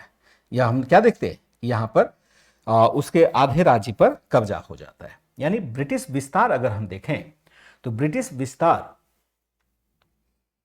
अमेरिका में पेंशन नहीं मिलता है। शिखा यादव ने कहा पेंशन लेना क्या है, अमेरिका जाके पेंशन लेना है क्या, अमेरिका में क्यों जाना है, क्या पेंशन की बात हो रही है कि अमेरिका में पेंशन नहीं मिलता है। क्या आप चैट करते हो, थोड़ा सा कोर्स से बाहर का चैट नहीं हो गया। हो सकता है कि आपको अमेरिका के बारे में पता होगा कि अमेरिका में अभी वर्तमान क्या प्रणाली है, आपके आसपास के रहने वाले लोग होंगे तो उसके संदर्भ में बात करें, लेकिन यहाँ पर कोई प्रसंग नहीं है, प्रसंग क्लास के साथ जुड़ा हुआ है, उसी को देखेंगे। जो चीज़ हम समझ रहे हैं, देखिए जो चीज़ लिखा जा रहा है, जो मैं बार बार क्यों रोकता हूँ आपको कि आउट ऑफ क्लास मत जाइए। जब क्लास कर रहे होते हैं तो आउट ऑफ क्लास नहीं जाइए, इसलिए कहा जाता है आपको, कम से कम मैं ऐसा इसलिए कहता हूँ, मुझे पता है कि यहाँ जितना लाइन लिखा हुआ है ना, इसके 4 गुने से अधिक कॉन्सेप्ट इस लाइन के पीछे छुपा हुआ है। बहुत सारा कॉन्सेप्ट, बहुत सारी कहानी इसके पीछे छुपी हुई है। इतिहास 4 लाइन में तो खत्म होगा नहीं, इतिहास तो पूरा कालखंड है। आप देखिए यहाँ लिखा हुआ है 1793 तक, यानी 1782 से लेकर के 1784 से लेकर के 1793 तक 10 वर्ष का इतिहास केवल 4 लाइन में लिखा हुआ है। अगर हमें दिमाग लगाना चाहिए तो यह लगाना चाहिए कि इस दौरान क्या घटनाएं हुई होगी, उसको इंटरलिंक करने की कोशिश करनी चाहिए, ना कि क्लास के बाहर की कोई बातें सोचनी चाहिए। ऐसा अगर हम करते हैं तो क्लास का फायदा हमें नहीं उठा पाएंगे। फिर उसका आप खामियाजा ये मत समझिएगा कि आपको फैक्ट्स याद है, कहीं आपने पढ़ लिया होगा, ये बातें हम लोग एडवांस में पढ़ चुके होते हैं। मैंने ही आधार बैच इससे कहीं ऊपर का कराया हुआ है। ये मत सोचिएगा कि वहाँ तो हमने कर लिया, फैक्ट्स का क्या हो। बात समझने की कोशिश कीजिए। जब इस क्लास में है, इसके इम्पैक्ट को, जब आपके पास समय है, इसके इम्पैक्ट को समझने की कोशिश कीजिए, क्या हो रहा है। जब यहाँ पर हम सोच पाएंगे तो घटनाओं के गुणनफल को भी समझ पाएंगे कि आगे क्या होने वाला है। तो तृतीय आंग्ल मैसूर युद्ध में हम क्या देखते हैं, टीपू सुल्तान की पराजय हुई और उसके राज्य के आधे हिस्से पर ब्रिटिश विस्तार यहां फाइनली हो जाता है। ठीक है, आगे हम देखते हैं, आगे हम क्या देखते हैं कि यहां पर आधे हिस्से पर ब्रिटिश विस्तार हो गया। अब एक इसका जो अगला भाग होगा वह होगा लॉर्ड बेलेजली, लॉर्ड विलियम बेलेजली लिख दूं, ऐसे लिख देता हूं, लॉर्ड विलियम बेलेजली, विलियम वेलेजली के काल में विस्तार। बेलेजली यानी 1798 कर दीजिए तो 1805 लॉर्ड विलियम बेलेजली के अधीन विस्तार। अधीन विस्तार क्या, क्योंकि यहां पर एक चैप्टर जो बनाया गया है ना, इसमें लॉर्ड डलहौजी तक के विस्तार को इसी तरह से समझा दिया गया और ये प्रक्रिया मुझे ठीक लगी, बहुत बुरी नहीं लगी। मतलब इतना उन्होंने दे दिया है फैक्ट्स और कॉन्सेप्ट कि इसी से पूरा चैप्टर क्लियर हो जाता है। जबकि हम लोग एडवांस लेवल पर जो प्रश्न पूछे जाते हैं उसके हिसाब से थोड़ा अधिक पढ़ते हैं, लेकिन इतना कॉन्सेप्ट यहाँ है। अब लॉर्ड विलियम बेलेजली को हम किस नाम से जानते हैं, सब्सिडरी अलायंस लागू करने वाले गवर्नर जनरल के नाम से जानते हैं। सब्सिडरी अलायंस का मतलब है सहायक संधि, और इसी सहायक संधि पर मैं आज क्वेश्चन भी आपको देने वाला हूं। लेकिन बस ध्यान रखिएगा कि चूंकि आप लोग बड़ी संख्या में बच्चे जुड़े हुए हैं और इस क्लास को बाद में जो रिकॉर्डेड भी करते हैं, तो 1-2 दिन में कॉपी आपका चेक होकर के नहीं आएगा, क्योंकि 1 अक्टूबर से कॉपी पेंडिंग है और आज है आपका 9 अक्टूबर है, तो 8-9 दिन का कॉपी पेंडिंग है। आप जो आज से लिखना शुरू करेंगे वो इसका मतलब है कि आज से आप काउंट करेंगे तो लगभग 10 दिन का समय, 8 दिन का समय लग सकता है, क्योंकि बीच बीच में यूट्यूब की कॉपियाँ बहुत अधिक आती है। जो हमने प्रोग्राम फ्री ऑफ कॉस्ट वाला शुरू किया है, वह आप समझिए कि जितने बच्चे लाइव होते हैं उससे उसकी लोकप्रियता का अंदाजा मत लगाइए। वह प्रोग्राम फ्री वाला कहीं अवेलेबल है ही नहीं। आप समझिए कितना लैक है इस यूट्यूब के या कोचिंग के इतिहास में, कि बड़ी बड़ी कोचिंग में भी जहाँ की 20,000, 25,000, 30,000 पैसे ले लिए जाते हैं, लेकिन वो हेल्प नहीं करते हैं बच्चों की। और हम लोगों ने ठाना है कि अभी तो कम से कम RW प्लेटफॉर्म इस मामले में अच्छी मानी जाएगी कि बहुत कुछ हम फ्री ऑफ कॉस्ट कर रहे हैं और ऐसे प्राइस में कर रहे हैं, पैसा भी लेते हैं इसलिए कि अकाउंटेबिलिटी बनी रहे, तो ऐसे प्राइस में कर रहे हैं जो कहीं एग्जिस्ट ही नहीं करता है। तो उस कॉपी की वजह से, चूंकि वह भी प्रायोरिटी पर बच्चे होते हैं और यहाँ पर कॉपी चेक करते हैं पहले आओ पहले पाओ के विधि पर, यानी जिसने पहले भेजा अनिवार्यता उसी का पहले कॉपी चेक करेंगे। ऐसा इसलिए नियम बनाए हैं ताकि बच्चों में असंतोष नहीं हो। तो हो सकता है कि आपको 7-8 दिन का टाइम मेरी कॉपी वापस आने में लगे, तो उसके लिए आप परेशान मत होइएगा, आप लिख करके छोड़ दीजिए। कॉपी चेक करना मेरा काम है, मैं कॉपी चेक करता रहूंगा। तो क्या देखते हैं कि लॉर्ड विलियम बेलेजली के अधीन यहां पर हम विस्तार देखते हैं, और लॉर्ड विलियम बेलेजली के अधीन देखें तो लगभग आपको यहां पर विस्तार होगा। यहां पर यह काल भी क्या था, लॉर्ड का मतलब एक उपाधि होता है, लॉर्ड का मतलब वैसे ईश्वर होता है, लेकिन जब इतिहास को पढ़ेंगे, खास करके यूरोपीय इतिहास को पढ़ेंगे, तो वहां पर लॉर्ड एक उपाधि दी जाती है। उपाधि का मतलब है कि जो खेतों का मालिक होता हो, बड़े जमीन का मालिक होता है, जैसे भारत में आप देखेंगे राय बहादुर, चौधरी, इस टाइप का उपाधि उस टाइप की मिलती थी, वहां पर लॉर्ड की उपाधि दी जाती है। लॉर्ड का मतलब वैसे ईश्वर होता है, लेकिन वहां ईश्वर का मतलब नहीं है, यह एक उपाधि से यहां पर लेंगे। लॉर्ड विलियम बेलेजली हो जाएगा। खास करके ये सब जो लॉर्ड विलियम बेलेजली को देखेंगे, ये सब राज परिवार से जुड़ा हुआ व्यक्ति है, राजा का बेटा है, ये सब कोई मामूली आदमी नहीं है। इसके अधीन हम विस्तार क्या देखते हैं, यह काल भी ब्रिटिशों के लिए बहुत ही मुश्किल भरा काल था।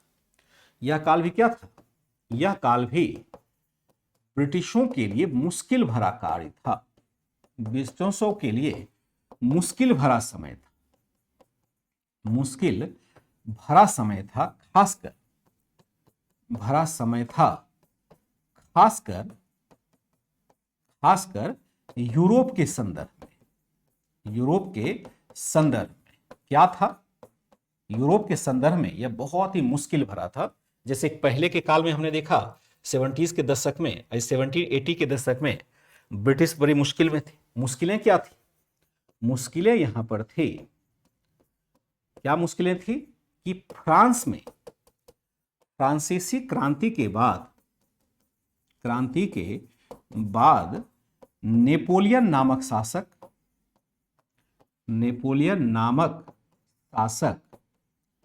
ब्रिटेन को हर हालत में हर हाल में यूरोप की राजनीति से बाहर करना चाहता था। हर हाल में यूरोप की राजनीति से बाहर करना चाहता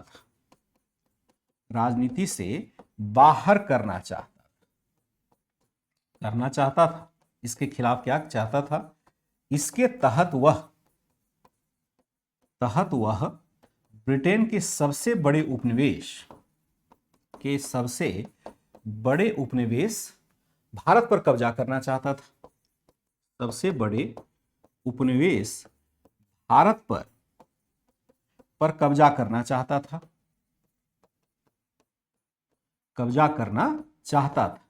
और इस कार्य में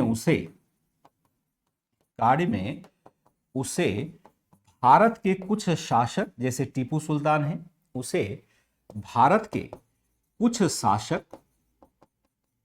जैसे हम कह सकते हैं टीपू सुल्तान की सहायता भी मिल रही थी। कहानी याद करेंगे या सुनाए थोड़ी सी कहानी? थोड़ा दिलचस्प कहानी है, थोड़ा यहां सुनेंगे, इंटरेस्टेड कहानी होगा। राजा महाराजा की कहानी सुनने में तो ऐसे ही अच्छा लगता है। बचपन से ही हम लोग, एक राजा था, एक रानी थी, उसके 2 बेटे थे, एक राजकुमार था, एक राजकुमारी थी। राजकुमार का विवाह हो गया, राजकुमारी का विवाह हो गया, कहानी खत्म। ये सब हम लोग बचपन से सुनते आ रहे हैं। तो राजा और राजकुमार की कहानियां बड़ी दिलचस्प होती है। बड़ी दिलचस्प की मतलब कि बहुत फैंटेसी उसमें होती है। ऐसी फैंटेसी लगता है कि उस कहानी को सुनने के बाद काश हम भी जीवन में राजा ही होते, लेकिन इतना होता नहीं है हकीकत में, ये सब कहानियों में होता है। लेकिन यहां पर वो फैंटेसी दिखती है। कैसे? मैं थोड़ी सी कहानी आपको फ्रांसीसी क्रांति की सुनाता हूं। यह काल भी ब्रिटिशों के लिए मुश्किल भरा समय था, खासकर यूरोप के संदर्भ में। मुश्किलें क्या थी कि फ्रांसीसी क्रांति के बाद नेपोलियन नामक शासक ब्रिटेन को हर हालत में यूरोप की राजनीति से बाहर करना चाहता था। इसके तहत वह ब्रिटेन के सबसे बड़ी उपनिवेश भारत पर कब्जा करना चाहता था और इस कार्य में उसे भारत के कुछ शासक, जैसे टीपू सुल्तान की सहायता मिल रही थी। हुआ क्या था कि फ्रांस का नाम हमने सुना, एक देश का नाम है। वहां पर पहले राजतंत्रात्मक व्यवस्था वाला शासन है, कोई दिक्कत नहीं है। वहां लुई 15वां, 14वां, 16वें, 18वें, 17वें, 18वें बहुत सारे शासक ऐसे बन रहे हैं जिसका पद नाम लुई है, LUE। लुई नामक शासक। लुई क्या है? बहुत ही अलोकप्रिय शासक है, बहुत ही विलासी शासक है। उसे पता ही नहीं है कि जनता कितने दुख से गुजर रही है और अंततः उसकी जनता ने उसके खिलाफ विद्रोह कर दिया। यूरोप में ऐसी पहली घटना थी। वैसे विद्रोह होते रहते थे, विद्रोह सफल नहीं होते थे, उसको दबा दिया जाता था। सभी देश उस समय साथ हो जाता था। जैसे ही विद्रोह होगा सभी देश मिलकर के उसको दबा देते थे विद्रोह को, क्योंकि डर था राजा को कि अगर एक देश में कभी विद्रोह हुआ तो दूसरे देश में भी राजा के खिलाफ विद्रोह हो जाएगा। इसलिए जैसे ही किसी राजा के खिलाफ विद्रोह होता था, अन्य देश की सेना आकर के उसको दबा देती थी, क्योंकि हर राजा को डर था कि अगर विद्रोह हुआ तो फिर मेरे खिलाफ भी हो सकता है। तो एक तरह से राजाओं के मध्य आपसी एकता थी। लेकिन यहां पर क्या हुआ कि अनायास विद्रोह हो गया, और विद्रोह ऐसा हुआ फ्रांस की जनता ने खुद किया, उसमें किसी देश का हेल्प मिलना मुश्किल हो गया और राजा को सत्ता से हटा दिया गया। राजा को सत्ता हटा दिया तो यहां पर हम देखते हैं कि जैकोबियन शब्द हमने पहले सुना है। जैकोबियन एक समिति बनाई गई, एक प्रशासन का तंत्र बनाया गया, उसको जैकोबियन कहा गया। तो उसमें राजा बने। फिर जैसे ही वहां पर क्रांति सफल हो गई, तब यूरोप के राजाओं को लगा कर ये तो बड़ा गलत हो गया भाई, फ्रांस के शासक को बचाना चाहिए, क्योंकि आपस में सभी वैवाहिक संबंधित तो होते थे ना। जैसे आप देखेंगे कि ब्रिटेन का राजा है, पुर्तगाल की राजकुमारी का विवाह हुआ है। उसी समय आप देखेंगे कि जब विद्रोह हो रहा था तो वहाँ जो फ्रांस का लुई था उसका विवाह ऑस्ट्रिया बगल देश में है, ऑस्ट्रिया की राजकुमारी से हुआ पड़ा था। तो सभी देश एक दूसरे के संबंधी भी थे, तो अपने दामाद चाचा दादू को बचाने के लिए आएंगे। तो जैसे ही वहां पर विद्रोह होता है, विद्रोह सफल होता है और दूसरी सरकार काम करने लग जाती है, वैसे ही वहां पर विभिन्न देशों की सेना ने फ्रांस को घेर लिया, जिसमें ब्रिटेन भी शामिल था, कि हमें राज सत्ता को रिस्टोर करना है, यानी पुराने राजा को फिर से बिठाना है। क्यों बिठाना चाह रहे? क्योंकि सभी देशों को डर है कि एक देश में अगर विद्रोह सफल हुआ तो दूसरे देश में भी विद्रोह सफल होगा। जब सभी देशों ने मिलकर के फ्रांस को घेर लिया, अब तो युद्ध होना है, लगातार युद्ध हो रहा है और फ्रांस पीछे भी हट रहा है, यानी फ्रांस की पराजय हो रही है। फ्रांस की उस सत्ता की पराजय हो रही है जो जनता की सत्ता है। इसी बीच में एक बालक, जो बहुत ही शर्मिला सा बालक था, हमारे आपके जैसा, हमारे जैसा नहीं, आपके जैसा शर्मिला सा बालक था, और जिसे किसी काम में बहुत मन नहीं लगता था। उसके पिताजी चाहते थे कोई जॉब कर ले, आर्किटेक्ट वगैरह बन जाए तो उसका भविष्य संवर जाए, लेकिन वह तो युद्ध का दौर था। अंततः उसने सेना में जाने की सोची और एक साधारण सा सैनिक बन जाता है। उसका नाम नेपोलियन था, लुई नेपोलियन उसका भी नाम था। अब अगर व्यक्ति में प्रतिभा है तो उसको तो कोई रोक ही नहीं सकता, बना साधारण सैनिक, लेकिन आगे बढ़ते बढ़ते बढ़ते बढ़ते वह फ्रांसीसी कमांडर बन गया, फ्रांसीसी सेना का कमांडर बन गया। क्योंकि उसका जीवन ही युद्ध में व्यतीत हो रहा था, इसलिए उसको ब्रिटेन के खिलाफ एक स्वाभाविक सी नफरत उत्पन्न हो गई थी। तो जब कमांडर बन गया, फिर अंततः कमांडर के बाद वह बढ़ते बढ़ते सम्राट बन गया, फ्रांस का सम्राट ही बन गया। अब देखिए, एक साधारण व्यक्ति था और वह क्या बन गया? सम्राट बन गया। अब नेपोलियन जब सम्राट बनता है, उसने एक ठान लिया कि ब्रिटेन को हम यूरोप की राजनीति से बाहर कर देंगे। अब कैसे बाहर होगा यूरोप की राजनीति से, जरा ये समझिए। अगर मैप आप देख करके समझ पाए तो चाह क्या रहा है, नेपोलियन क्या चाह रहा है। अब जरा मैं यहां पर इसको डिलीट कर देता हूं, यहां पर मैं इसको हटा देता हूं ताकि आप समझ पाइए। अमेरिका का परिप्रेक्ष्य खत्म हो गया, थोड़ा यूरोप में घूम लेते हैं। आज तो यूरोप वाला मैप मैंने नहीं लिया था, मुझे नहीं पता था कि ये पढ़ाएंगे। अब मैं घेरता हूं सर्किल, ये है आपका यूके और ये है आपका भैया क्या है, यहां से लेकर के यहां तक देखेंगे मोटे तौर पर ये फ्रांस, फ्रांस, ठीक है। अब इस दोनों में दुश्मनी है। अगर हम ब्रिटेन को देखें तो अपना सामान कहां बेचता है? सामान बेचता है यूरोप में बेचता है, क्योंकि अपना बाजार तो उसका है नहीं, अपना देश तो बहुत छोटा है। नेपोलियन ने कहा कि भाई ऐसा है कि ब्रिटेन को हम बाजार में, अपने यूरोप के बाजार में आने ही नहीं देंगे। तो जैसे ही नहीं आएगा उसका व्यापार ठप पड़ेगा, तो ब्रिटेन वैसे ही कमजोर हो जाएगा। और ब्रिटेन को पैसा कहां से मिल रहा है? तो ब्रिटेन को पैसा यहां से मिल रहा है। बोला इस एरिया पर भी हम कब्जा कर लेंगे, हो गया, ब्रिटेन समाप्त हो जाएगा। तो यहां इसने एक उपाय निकाला और इसके तहत इसने क्या किया, पहले तो सबसे पहले उसने ब्रिटेन को रोकने के लिए या ब्रिटेन के व्यापार को रोकने के लिए यहां पर जो बॉर्डर एरिया देख रहे हैं ना, इस बॉर्डर एरिया में यहां से लेकर के यहां तक अपनी सेना को बिठा दिया। का कोई ब्रिटिश सामान यहां नहीं आएगा, इसके अंदर आ ही नहीं सकता है। यूरोप से एंट्री बंद हो गई। अब उसने क्या किया, फ्रांस यहां से चलता है और भूमध्य सागर पार होते हुए वो क्या करेगा, इस रास्ते से होते हुए ये चाहेगा कि हम यहां पर आ जाए। सेना लेकर चल रहा है, ये मिस्र का जगह है। सेना लेकर के फ्रांस से वो निकलता है और मिस्र के रास्ते फिर लाल सागर होते हुए वो भारत आना चाह रहा है, ताकि इस पर भी हम कंट्रोल कर ले। और ये वही काल है जब बेलेजली शासक बनता है। आप अगर ज्योग्राफी में आपने पढ़ा होगा, एक पासेस को आपने पढ़ा होगा, जो आप अफ्रीका और यूरोप के बीच को अलग करने वाला पास, क्या आपने पढ़ा है? ये रास्ता जो यहां पर मैं मार्क कर रहा हूं, इसको कहते हैं जिब्राल्टर की खाड़ी। इसको क्या कहते हैं? जिब्राल्टर की खाड़ी कहते हैं। नहीं देखा है तो मैप में जरा देख लीजिए, यूरोप का मैप आप खोलेंगे तो वहां पर आपको जिब्राल्टर की खाड़ी दिख जाएगी। अब जिब्राल्टर एकमात्र रास्ता ऐसा है जिससे हम अटलांटिक महासागर से भूमध्य सागर में आ सकते हैं। लेकिन यहां फ्रांस नहीं है, कौन है? यहां पर ब्रिटेन खुद मौजूद है अपनी सेना के साथ।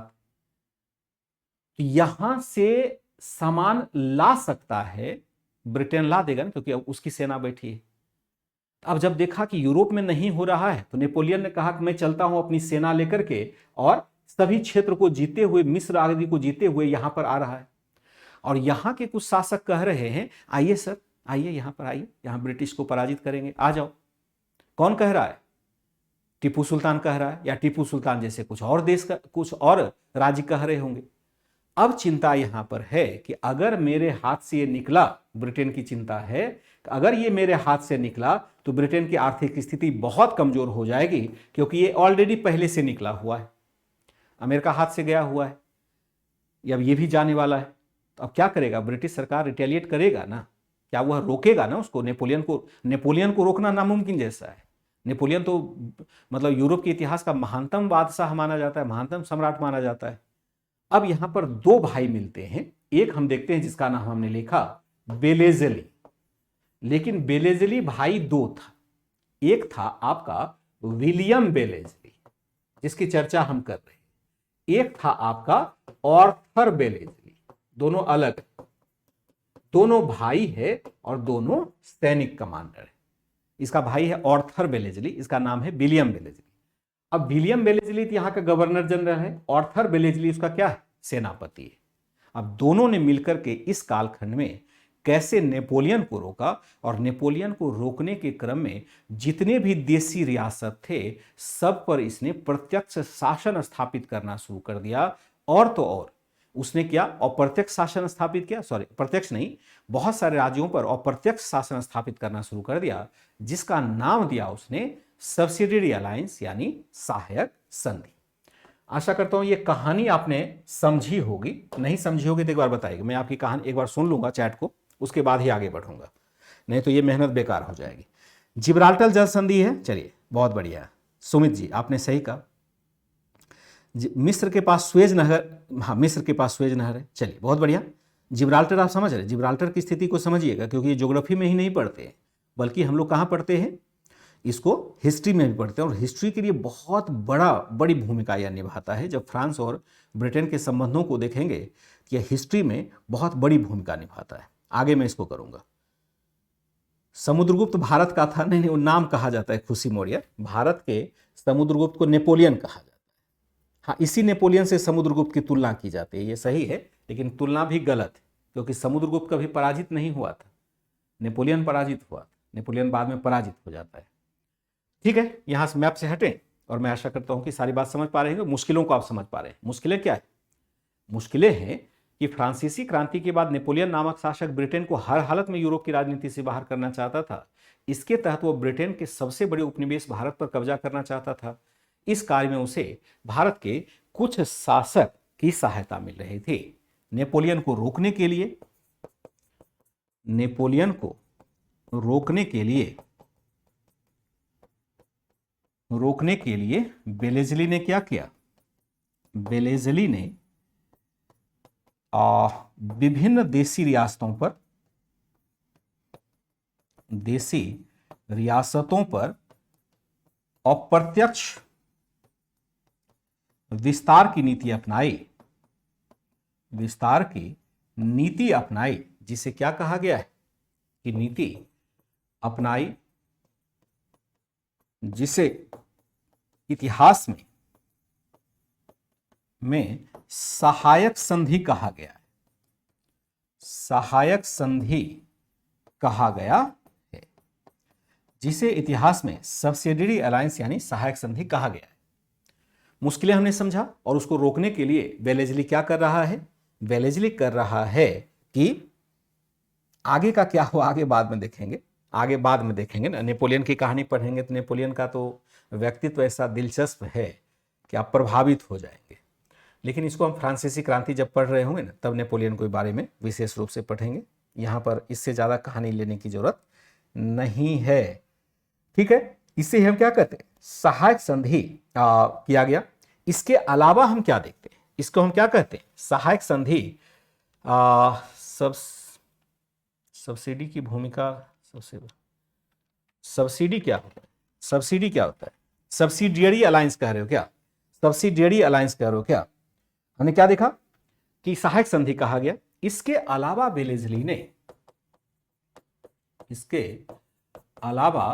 वेलेज़ली ने भारतीय रियासतों पर प्रभाव स्थापित करने के लिए भारतीय रियासतों पर प्रभाव स्थापित करने के लिए अन्य उपायों का भी सहारा लिया। स्थापित करने के लिए अन्य उपायों का सहारा लिया, जैसे अन्य उपायों का सहारा लिया, उपायों का भी सहारा लिया। कैसे? उदाहरण लेंगे। उदाहरण यह है जैसे युद्ध भी किया, युद्ध द्वारा राज्य पर नियंत्रण, और दूसरा होगा पहले से मित्र बन चुके राज्यों से क्षेत्रों को छीनना, बन चुके राज्यों से क्षेत्रों को छीनना, एक यह भी उपाय था। अब यहां पर देखेंगे सहायक संधि प्रणाली क्या है। सहायक संधि, क्योंकि यहीं से क्वेश्चन आपका बनेगा मुख्य परीक्षा वाला। सहायक संधि प्रणाली क्या है, जरा देखते हैं इसको। वैसे तो इसका विकास किसने किया था? वैसे तो इसका विकास फ्रांसीसी गवर्नर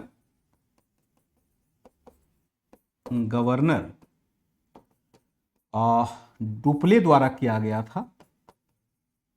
डुप्ले द्वारा किया गया था, परंतु इसका सबसे बेहतर प्रयोग ब्रिटिश अधिकारी, सबसे बेहतर प्रयोग किसने किया? बेहतर प्रयोग ब्रिटिश अधिकारी या British governor general lord William Wellesley ने किया। लॉर्ड विलियम वेलेज़ली ने किया। क्या था प्रावधान? सहायक संधि के क्या प्रावधान थे? सहायक संधि के प्रावधान क्या थे? मैं इस प्रकार से लिखा देता हूं कि ताकि आपको लिखने के लिए पॉइंट्स मिल जाए।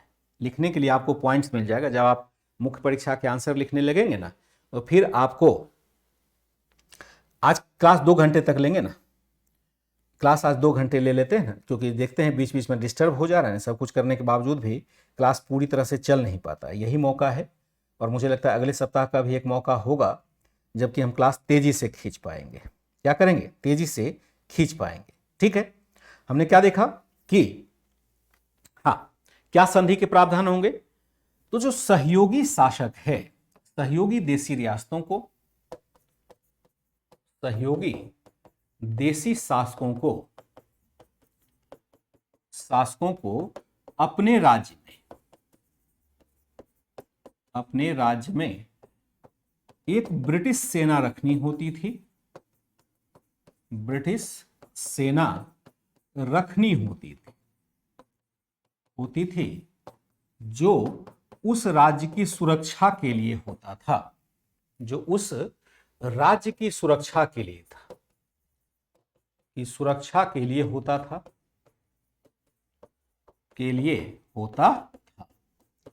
इस सेना का खर्च, इस सेना का कमांडर ब्रिटिश ही होता था। कमांडर ब्रिटिश ही होता था तथा इस सेना का खर्च इसे देना पड़ता था। इस सेना का खर्च संबंधित राज्यों को देना होता था। इसका खर्च किसे देना होगा? संबंधित राज्यों को देना होता था। चाहे वह भूमि के रूप में दिया हो या भूमि खंड के रूप में दिया जाए अथवा नकद। क्या कहा हमने? दोनों पॉइंट को पहले समझेंगे, आगे बढ़ेंगे। सहयोगी देशी शासकों को अपने राज्य में एक ब्रिटिश सेना रखनी होती थी ताकि राज्य की सुरक्षा की जा सके। इस सेना का कमांडर ब्रिटिश ही होता था तथा इस सेना का खर्च संबंधित राज्यों को देना होता था, चाहे वह भूमिखंड के रूप में दें या आपको कैश के रूप में देना है, जैसे देना है दीजिए। वैसे जो बड़े राज्य हुआ करते थे उससे एक क्षेत्र ले लिया जाता था कि आप ये क्षेत्र मुझे दे दो, फिर आपको कैश नहीं देना पड़ेगा। जो छोटे राज्य होते थे उससे कैश ले लिया जाता था। ये डिपेंड करता है कि राज्य कैसा है और राजा के साथ हमारे संबंध कैसे बन रहे हैं, राज्य कितना मजबूत है। लेकिन यहां पर हम क्या करते हैं, सेना का खर्च वह उठाएगा, संबंधित राज्य ही खर्च उसका उठाएगा। फिर हम क्या देखते हैं कि दरबार में देशी रियासतों को अपने दरबार में एक ब्रिटिश अधिकारी रखना होता था। ब्रिटिश अधिकारी रखना होता था। किसके लिए रखना होता था? सलाह प्राप्त करने के लिए। सलाह प्राप्त करने के लिए इसे क्या होता था? करने के लिए इस अधिकारी को रेजिडेंट कहा जाता था। अधिकारी को रेजिडेंट कहा जाता, वो वहीं रहता था, रेजिडेंट कहा जाता। इसने कहा कि भाई देखो राजा साहब, आपको सलाह देने के लिए मैं आपको एक विशेष अधिकारी देता हूं, इसको रेजिडेंट कहेंगे। वो आपके घर में ही रहेगा, आपके महल में ही रहेगा, कहीं नहीं जाएगा, और जब चाहे आप इससे सलाह ले सकते हैं। देशी रियासतों को अपने दरबार में एक ब्रिटिश अधिकारी रखना होता था सलाह प्राप्त करने के लिए, और इस अधिकारी को रेजिडेंट कहा जाता था। इसको क्या कहा जाता था? रेजिडेंट कहा जाता था। हमने क्या देखा कि देशी रियासतों पर यह बाध्यता होती थी कि वह क्या करेगा कि वह अपने वैदेशिक संबंध चाहे वह अन्य देशी रियासतों से हो, देशी रियासतों के साथ हो, अथवा अन्य यूरोपीय देशों के साथ, रियासतों के साथ हो, अथवा अन्य यूरोपीय देशों के साथ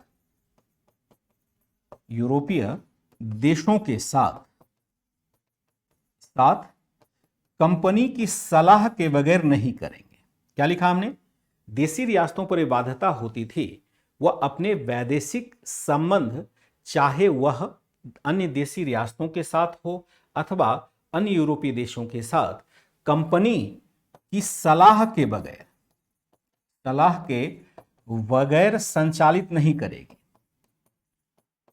संचालित नहीं करेंगे।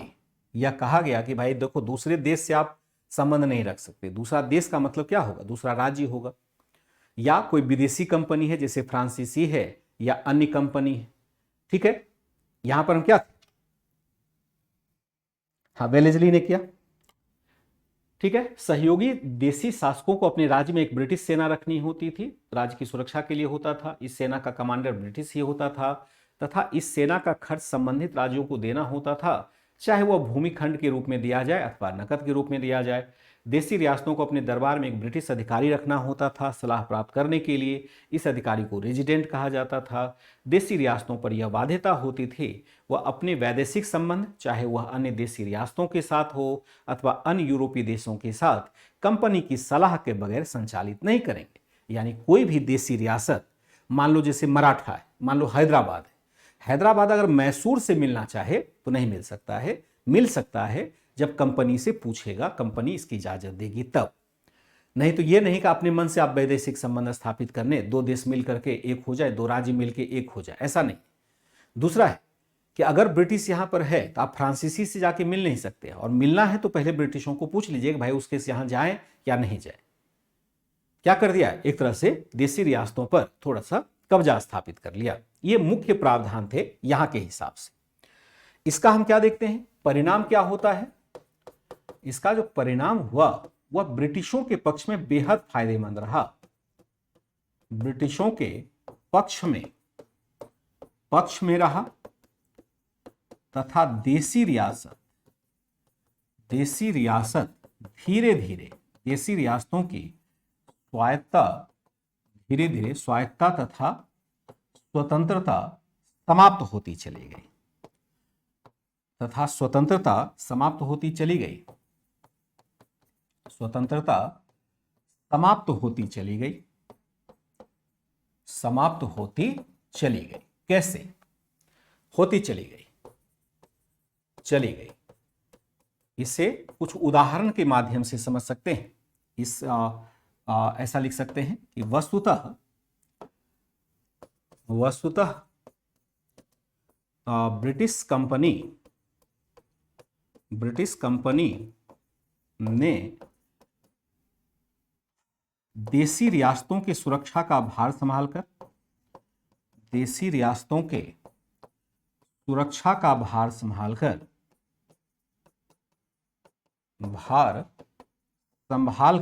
क्या कर दिया? देसी रियासतों की सुरक्षा का भार संभालकर देसी रियासतों को सैन्य रूप से कमजोर कर दिया, देसी रियासतों को सैन्य रूप से कमजोर कर दिया, सैन्य रूप से कमजोर कर दिया। ठीक है, अब वो सेना है ही नहीं उसके पास, कमजोर किया। फिर हम देखते हैं कि ब्रिटिश रेजिडेंट के माध्यम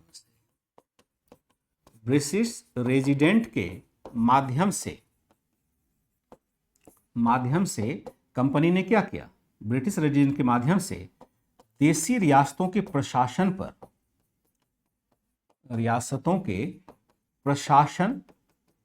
तथा वैदेशिक संबंधों पर नियंत्रण प्राप्त कर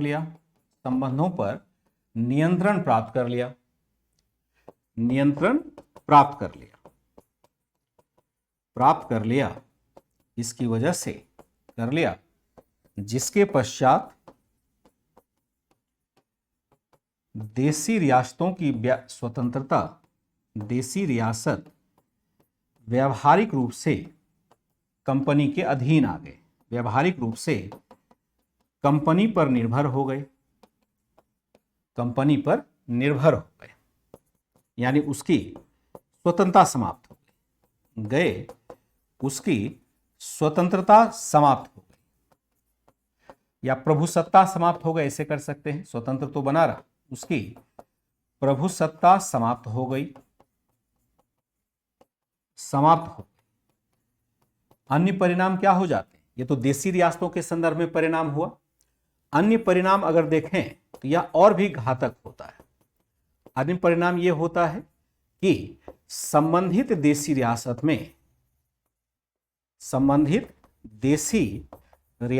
में हम क्या देखते हैं? रियासतों में कुप्रशासन का दौर प्रारंभ हो गया,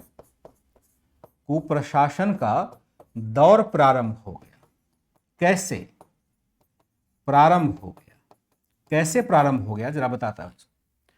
परिणाम क्या हुआ? ब्रिटिशों के पक्ष में रहा तथा देसी रियासतों की स्वायत्तता और स्वतंत्रता समाप्त होती चली गई।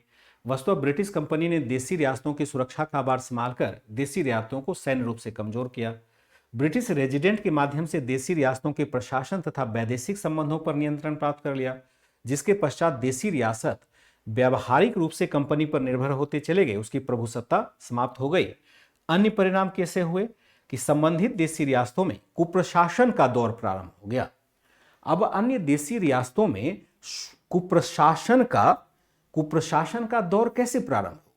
तो देसी रियासत के राजा, अभी तक जितने भी राजा हुए थे, सबको एक डर था कि अगर हम अच्छा प्रशासन नहीं करेंगे तो जनता हमारे अपोज में आ जाएगी, हमारी खिलाफत में आ जाएगी, हमारा विरोध करेगी। इसलिए अच्छा प्रशासन देना उसकी मजबूरी थी। अब देसी रियासत के शासकों को लगा कि भाई जनता तो विद्रोह कर ही नहीं सकती है, दूसरे राज्य भी हमला नहीं कर सकते हैं, अगर हमला करेंगे तो ब्रिटिश सेना है वो संभाल लेगी। उसने सुरक्षा का वचन दिया है। तो अब धीरे धीरे राजा क्या हो जाते, एकदम से ऐस मौज की दुनिया में चले जाते हैं। रात दिन मौज करना, उसको प्रशासन तो अब करना है नहीं, उसको जनता से कुछ लेना है नहीं, क्योंकि उसके ऊपर कोई विद्रोह हो ही नहीं सकता, उसको कोई हटा ही नहीं सकता, क्योंकि ब्रिटिश कंपनी ने कह दिया है कि मैं आपके और आपके वंशज को बनाए रखूंगा। यानी उस वंश के शासक को अब कोई हटा ही नहीं सकता है और कोई दूसरा हमला भी नहीं कर सकता है। अब राजा क्यों काम करेगा? आराम से, अगर मुझे ऐसी जीवन मिल जाए तो मैं भी कोई काम ना करूं। इस तरह से बहुत बुरा प्रशासन हुआ, प्रशासन का दौर यहां पर प्रारंभ होता है। संबंधित देशी रियासतों में कुप्रशासन का दौर प्रारंभ हुआ। वस्तुतः देशी रियासत क्या होने लगे?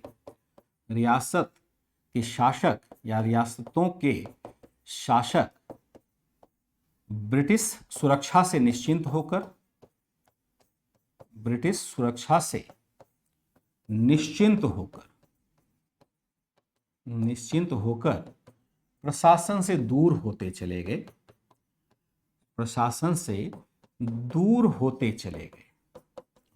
अब ऐस मौजे करते थे, दूर होते चले गए। अब इसको कोई लेना देना नहीं है प्रशासन से। कोई लेना देना क्या रहेगा? जब इसके ऊपर कोई हमला ही नहीं हो सकता तो फिर इसको क्या लेना देना रहेगा? ब्रिटिश देशी रियासतों की सेना भंग कर दी गई। देशी रियासतों की सेना भंग कर दी गई, जिसके वजह से कर दी गई, जिसके कारण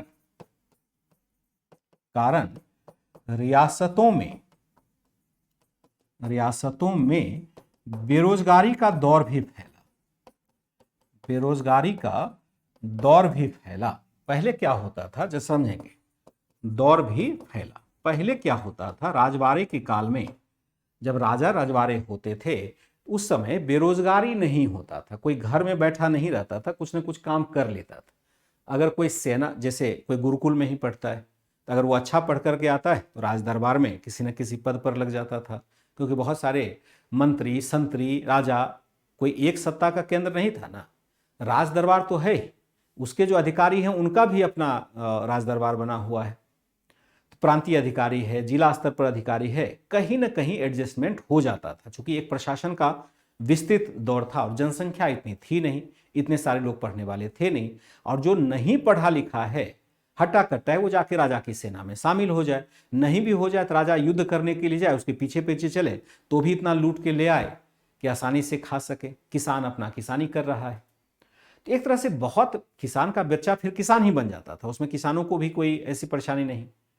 और जो किसान नहीं बन पा रहा है वह राजा की सेना में जाके शामिल हो जाता था, राजा के किसी न किसी प्रशासनिक विभाग में एडजस्ट कर जाता था। अब यहां पर यह सेना ही भंग कर दी गई। राजा अब डिमांड ही नहीं उत्पन्न कर पा रहा है, यानी राज दरबार में किसी नौकरी की डिमांड नहीं है, क्योंकि राजा को अब नौकर की जरूरत ही नहीं है, जो है वही चल रहा है। अब राजा कोई काम ही नहीं कर रहा है तो उसके दरबार में नौकरों की डिमांड नहीं होगी, बेरोजगारी फैलती है। और बहुत ये बुरा हाल रहा। उस समय की जनता जो गरीब होती चली गई, उसके पीछे एक यह भी सब्सिडी अलायंस भी एक बहुत बड़ा कारण होता है, बहुत बड़ा कारण होता है, क्योंकि यहां पर अब रोजगार मिलना मुश्किल होने लग गया। एक तरह से देशी रियासतों में बेरोजगारी का दौर भी हम क्या देखते हैं, फैलता चला जाता है। फिर हम क्या देखते हैं इससे, हम क्या देखते हैं, एक तरह से देशी रियासत अब संगठन भी नहीं बना सकते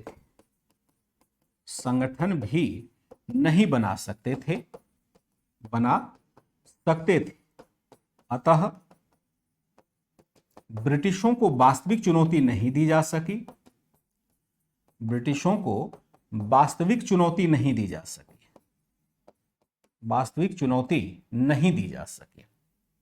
नहीं दी जा सकी क्योंकि अब बनने ही नहीं देगा।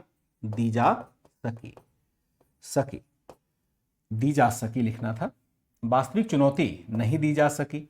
फिर हम क्या देखते हैं कि देशी रियासतों के प्रशासन पर अधिकार होने के कारण, देशी रियासतों के प्रशासन पर अधिकार हो जाने के कारण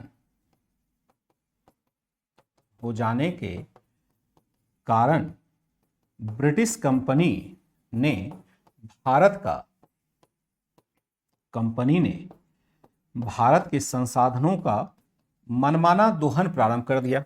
भारत के संसाधनों का मनमाना दोहन करना प्रारंभ कर दिया। दोहन करना प्रारंभ कर दिया, प्रारंभ कर दिया, मनमाना दोहन करना प्रारंभ कर दिया। देशी रियासतों के प्रशासन पर अधिकार हो जाने के कारण ब्रिटिश कंपनी ने भारत के संसाधनों का मनमाना दोहन करना प्रारंभ किया। अब इसे कौन रोकेगा? इस प्रकार से सब्सिडियरी अलायंस यानी सहायक संधि का दोष रहा कि भारत पर दीर्घकालिक विदेशी शासन की आधारशिला बन सकी और भारत के संसाधनों की भारी लूट हुई। यहां इसको साधारण तरीके से लिखेंगे, देशी रियासतों के प्रशासन पर अधिकार हो जाने के कारण ब्रिटिश कंपनी ने भारत के संसाधनों का मनमाना दोहन प्रारंभ कर दिया। इस कालखंड की बात हो रही है। और यहां पर हम क्या देखते हैं, एक प्रश्न लिखेंगे, एक क्वेश्चन आपको देना है। अब क्वेश्चन कहां भेजा जाएगा लिखने के लिए, भेज करके कहां भेजा जाएगा यह भी मैं लिखा देता हूं। वैसे मैं मान के चलता हूं कि जो बच्चे एंशिएंट इंडिया से ज्वाइन करते हैं उनको तो वहां पर दिया हुआ है, लेकिन एक व्यवहारिक समस्या यह है कि बहुत सारे बच्चे बीच में भी ज्वाइन करते हैं, क्योंकि एनसीईआरटी बैच कोई एक दिन का बैच नहीं है। जब से आप ज्वाइन करते हैं तब से साल भर के लिए रहता है। ये एक बेसिक बैच है। ऐसा बैच बार बार लॉन्च करना मुश्किल होता है। कोई एग्जाम के लिए तो बैच लॉन्च किया जा सकता है, लेकिन बेसिक बैच को जिसमें कि इतना समय लग रहा है तैयार करने में, उसको बार बार वही चीज पढ़ाना बहुत ही मुश्किल होगा। इसलिए इस बैच को इस रूप से बनाया गया है कि कम से कम 3-4 साल तक बच्चे इस बैच का फायदा उठा सकें। 1 साल आपको वैलिड रहता है। तो आप जो बच्चे मॉडर्न हिस्ट्री को ही ज्वाइन करते हैं उनके लिए मैं लिखा दूंगा कि कहां पर आपको आंसर भेजना है। ध्यान से आप लिख करके भेज देंगे। क्वेश्चन होगा यहां पर, सहायक संधि के मुख्य प्रावधान क्या थे? सहायक संधि के मुख्य प्रावधानों की चर्चा करते हुए, मुख्य प्रावधानों की चर्चा करते हुए इस बात की व्याख्या करें,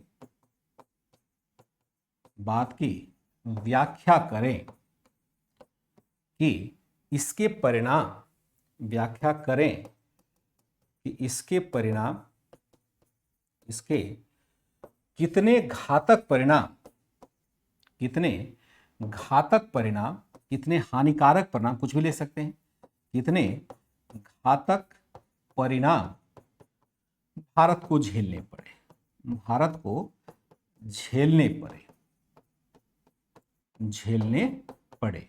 200 शब्द होगा और यहां पर आपके लिए हो जाएगा 10 मार्क्स से मार्किंग करेंगे। वैसे मार्क्स घटता बढ़ता रहता है। ठीक है, कहां भेजना है? तो केवल पीडीएफ बना करके भेजना है, पीडीएफ बनाकर भेजना है, केवल पीडीएफ बनाकर भेजना है। पीडीएफ नहीं भेजना है तो आप पीडीएफ कैसे बनाते हैं पहले वो सीख लेंगे। कहां भेजना है? मेल पर भेजना है, मेल पर। मेल मतलब क्या होता है? जिसको हम कहते हैं ईमेल आईडी। ईमेल आईडी जो हो जाएगा वह हो जाएगा, मैं कैपिटल में लिख देता हूं, आप स्मॉल में लिख देंगे, क्योंकि कैपिटल में लिखूंगा तो अस्पष्टता बनी रहेगी, स्मॉल में लिखूंगा तो अस्पष्टता नहीं होगी। यहां देखेंगे civil services,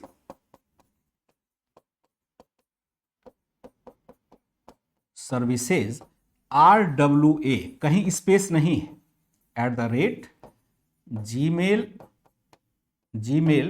@gmail.com, civil services RWA@gmail.com, यहां पर भेजना है।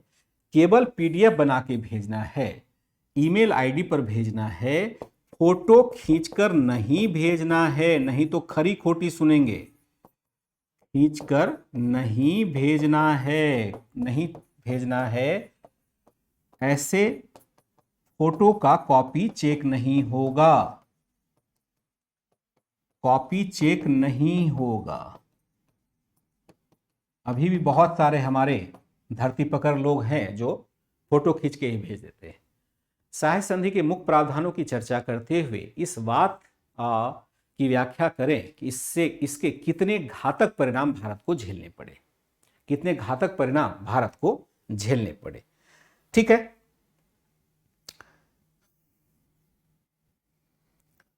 जो भी कॉपी आती है वह बारी बारी से चेक होती है। कॉपी चेक होने में अभी तो 8 से 10 दिन का समय लग रहा है, कभी कभी तो मैं 4-5 मिनट में चेक कर देता हूं अभी, लेकिन 10 दिन से पहले कोई कॉपी आपकी वापस नहीं जा रही है। ध्यान रखिएगा इस बात का क्योंकि कॉपी चेक करने में टाइम लगेगा, बहुत सारी कॉपियां हैं, हजारों कॉपियां हैं, तो उसको कितना भी मैं प्रयास करूंगा।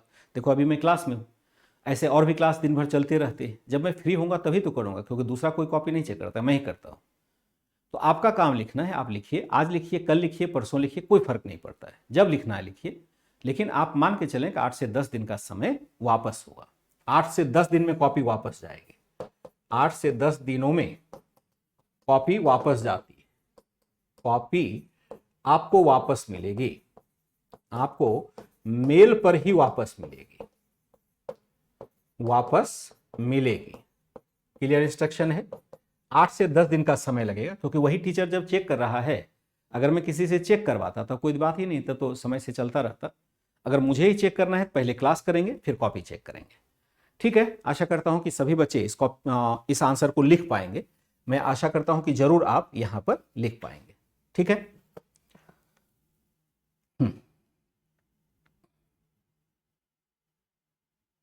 नहीं नहीं अभी चलेंगे, अभी और चलेंगे ना, थोड़ा परिणाम को देख लेते हैं ना, अभी समय है ना, अभी समय है, थोड़ा सा और देंगे।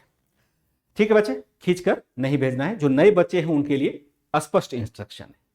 अब देखिए यहां पर हम एक लाइन और इसमें जोड़ देंगे, अभी क्लास खत्म नहीं कर रहे हैं, थोड़ा ऐसे क्लास 10-10 मिनट का खत्म करेंगे ना, फिर क्लास और लंबा, तब तो बेकार में समय चेंज करने का कोई फायदा नहीं होगा, नहीं तो 1 घंटे में पढ़ाता रहता तो मेरे लिए आसान होता। यहां लिखेंगे सहायक संधि स्वीकार करने वाले राज्य, स्वीकार करने वाले राज्य। और आप कहते हैं क्यों लिख रहे हो? अरे भाई, लिखने के बाद भी आप वही गलती करो।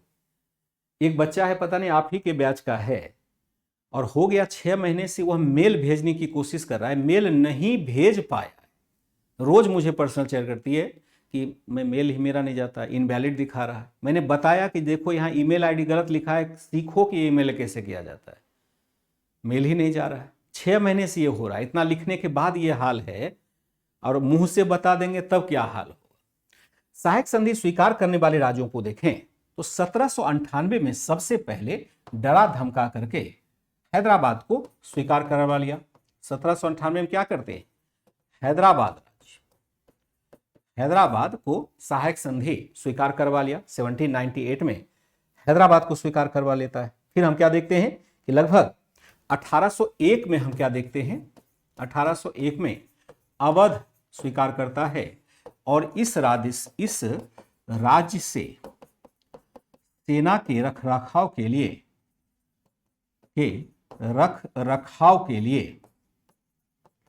लिए पूरा रुहेलखंड क्षेत्र ले लिया, पूरा रुहेलखंड क्षेत्र ले लिया गया। अब समझिए कितना बड़ा इसका क्षेत्र ही ले लिया। कहा तुम्हारे लिए सेना रखेंगे तो तुम्हें भैया ये क्षेत्र मुझे देना पड़ेगा। अब देना पड़ा, क्या करें? 1801 में अवध से पूरा का पूरा रुहेलखंड क्षेत्र ही छीन लिया, ताकि आपको हम क्या करते हैं, ताकि आपको यहां पर सुरक्षा दे पाएंगे। 1799 में हम देखते हैं टीपू को 4 मई ऐसे लिखेंगे, थोड़ा सा इसको चेंज कर देते हैं, यहां पर देखेंगे मैसूर लिख देते हैं, मैसूर।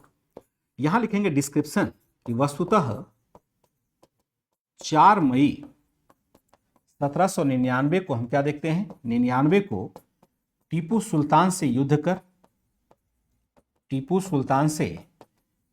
कर उसे पराजित किया गया। बाद में टीपू सुल्तान की मृत्यु होती है, या इस युद्ध में टीपू सुल्तान की मृत्यु हुई। उसके बाद क्या देखते हैं, पराजित किया गया, इस युद्ध में टीपू सुल्तान की मृत्यु होती है, टीपू सुल्तान की मृत्यु होती है, सुल्तान की मृत्यु हुई। इसके पश्चात मैसूर का बड़ा भाग,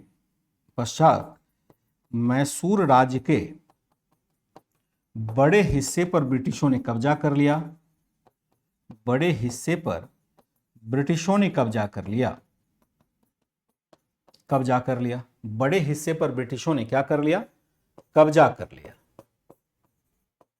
लिया, तथा एक छोटे से हिस्से पर एक छोटे से हिस्से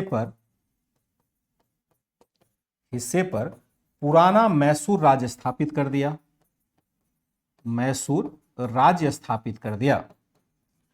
स्थापित करने के बाद उससे सहायक संधि कर ली। उससे क्या कर ली? उससे सहायक संधि कर ली। उससे सहायक संधि कर ली।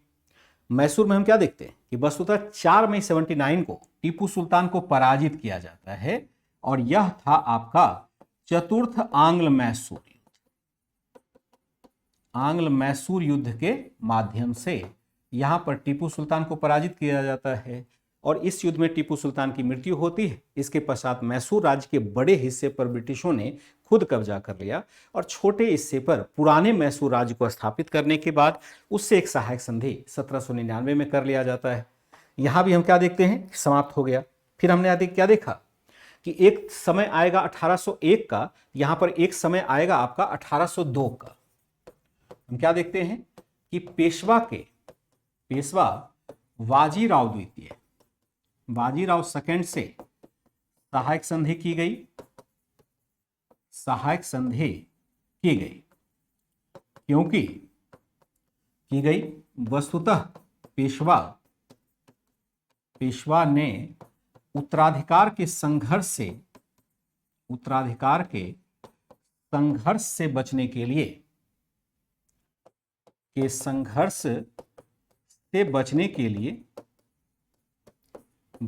लिए बसीन की संधि के माध्यम से, बसीन की संधि 1802 है के माध्यम से स्वयं ही सहायक संधि का प्रस्ताव किया था। स्वयं ही सहायक संधि का प्रस्ताव किया था, संधि का प्रस्ताव किया। इसलिए हम क्या देखते हैं कि यहां पर इससे भी सहायक संधि कर ली जाती है, पेशवा से भी कर लिया जाता है। ठीक है, बलजीत ये सब मत कहिए पिता है माता है, ये सब चीज यहां नहीं चलेगा। ये सब कह करके आप अपने आप को थोड़ा सा अपने आप को नीचा दिखा रहे हैं, अपने ही आपको दिखा रहे हैं। कोई भी व्यक्ति स्वतंत्र जी सकता है, चाहे कोई भी परिस्थिति हो। हार नहीं मानेंगे, किसी से हार नहीं मानेंगे, ठीक है ना। ऐसी समस्याएं होती रहती है, ये सब आप डिमोटिवेट मत होइए इस सब चीज़ से। और इसको कभी भी वादा कीजिए, कभी दोहराइए मत कहीं कि मेरे साथ ये समस्या है। समस्या हम कभी नहीं गिनाते, ध्यान रखिएगा। समस्या वही गिनाता है जो आलसी होता है। समस्या जीवन में किसके पास कितनी है। कोई व्यक्ति, मैं इसको सुन रहा था, एक समय IAS बनी हुई थी, दिव्यांग बालिका थी, नाम मैं भूल रहा हूँ, टॉपर थी उस बार, दिव्यांग मतलब पैर से थोड़ा सा दिक्कत है। उनसे जब पूछा गया कि आप जब तैयारी करते होंगे तो आपको बड़ी दिक्कत होती होगी, तैयारी करने में बहुत कठिनाई का सामना करना पड़ता होगा, मैं नाम भूल रहा हूँ, IAS टॉपर रही हुई। और उन्होंने कहा देखिए, समस्याएं सबके जीवन की अलग अलग होती है। अगर मैं यहाँ पर समस्याग्रस्त हूँ तो ये तो मैं जान रही हूँ, लेकिन वह बच्चे भी तो समस्याग्रस्त होते हैं जिनके घरों में हिंसा होती है, माता के पिता के बीच में लगातार युद्ध होता रहता है, माता पिता बच्चों को उचित माहौल नहीं दे पाते हैं, वह अपनी प्रकार की समस्या है। कुछ बच्चे ऐसे हैं जिनके माता पिता ही नहीं, वो अपनी समस्या है। तो हम अपनी समस्याओं को गिनाने के लिए नहीं बैठते। समस्या को गिनाने से कोई आपको हेल्प नहीं करेगा, नॉट अ सिंगल पर्सन। इसलिए कहा जाता है कि अपना दीपक खुद ही बनना पड़ता है। नेपोलियन की कहानी मैंने अभी सुनाई। नेपोलियन बहुत ही साधारण सा बालक और फ्रांस का ऐसा सम्राट बना कि यूरोप में अभी भी नाम बड़े आदर से लिया जाता है। तो नेपोलियन से बुरी स्थिति हमारी हुई ही नहीं, इसलिए अपनी समस्या नहीं गिनाएंगे, अपना समाधान ढूंढेंगे। क्या हेल्प चाहिए वो खोजेंगे, हेल्प भी नहीं मांगेंगे, अपने दम पर प्रयास करेंगे और ऐसा कर करके दिखाएंगे। ठीक है, ये सब आगे भविष्य में मत बोलिएगा कि पेशवा बाजीराव से सहायक संधि की गई। वस्तुतः पेशवा ने उत्तराधिकार के संघर्ष में बचने के लिए बसीन की संधि के माध्यम से स्वयं ही सहायक संधि का प्रस्ताव किया था। लेकिन इस संधि में हमने क्या देखा कि इस अनुराधा अग्रवाल नहीं है, कोई और है। हमने क्या देखा, एक तरह से यहां पर हम क्या देखते हैं, ये एक तरह से कहाँ मन में कर रहा था, दिमाग से ही निकल जाता है ना भाषण देने के चक्कर में। ठीक है, यहाँ पर हम क्या देखते हैं कि पेशवा से यहाँ पर संधि कर ली, पेशवा से संधि कर ली। आज के क्लास को लेकिन यहीं छोड़ देते हैं, थोड़ा दिमाग मेरा भावुक हो गया, विचलित हो गया। एक्चुअल क्या होता है ना कि बहुत सारी चीज़ें ऐसी है जीवन में कि लगता है कि समाधान मैं ही कर दूं तो ज़्यादा बढ़िया है।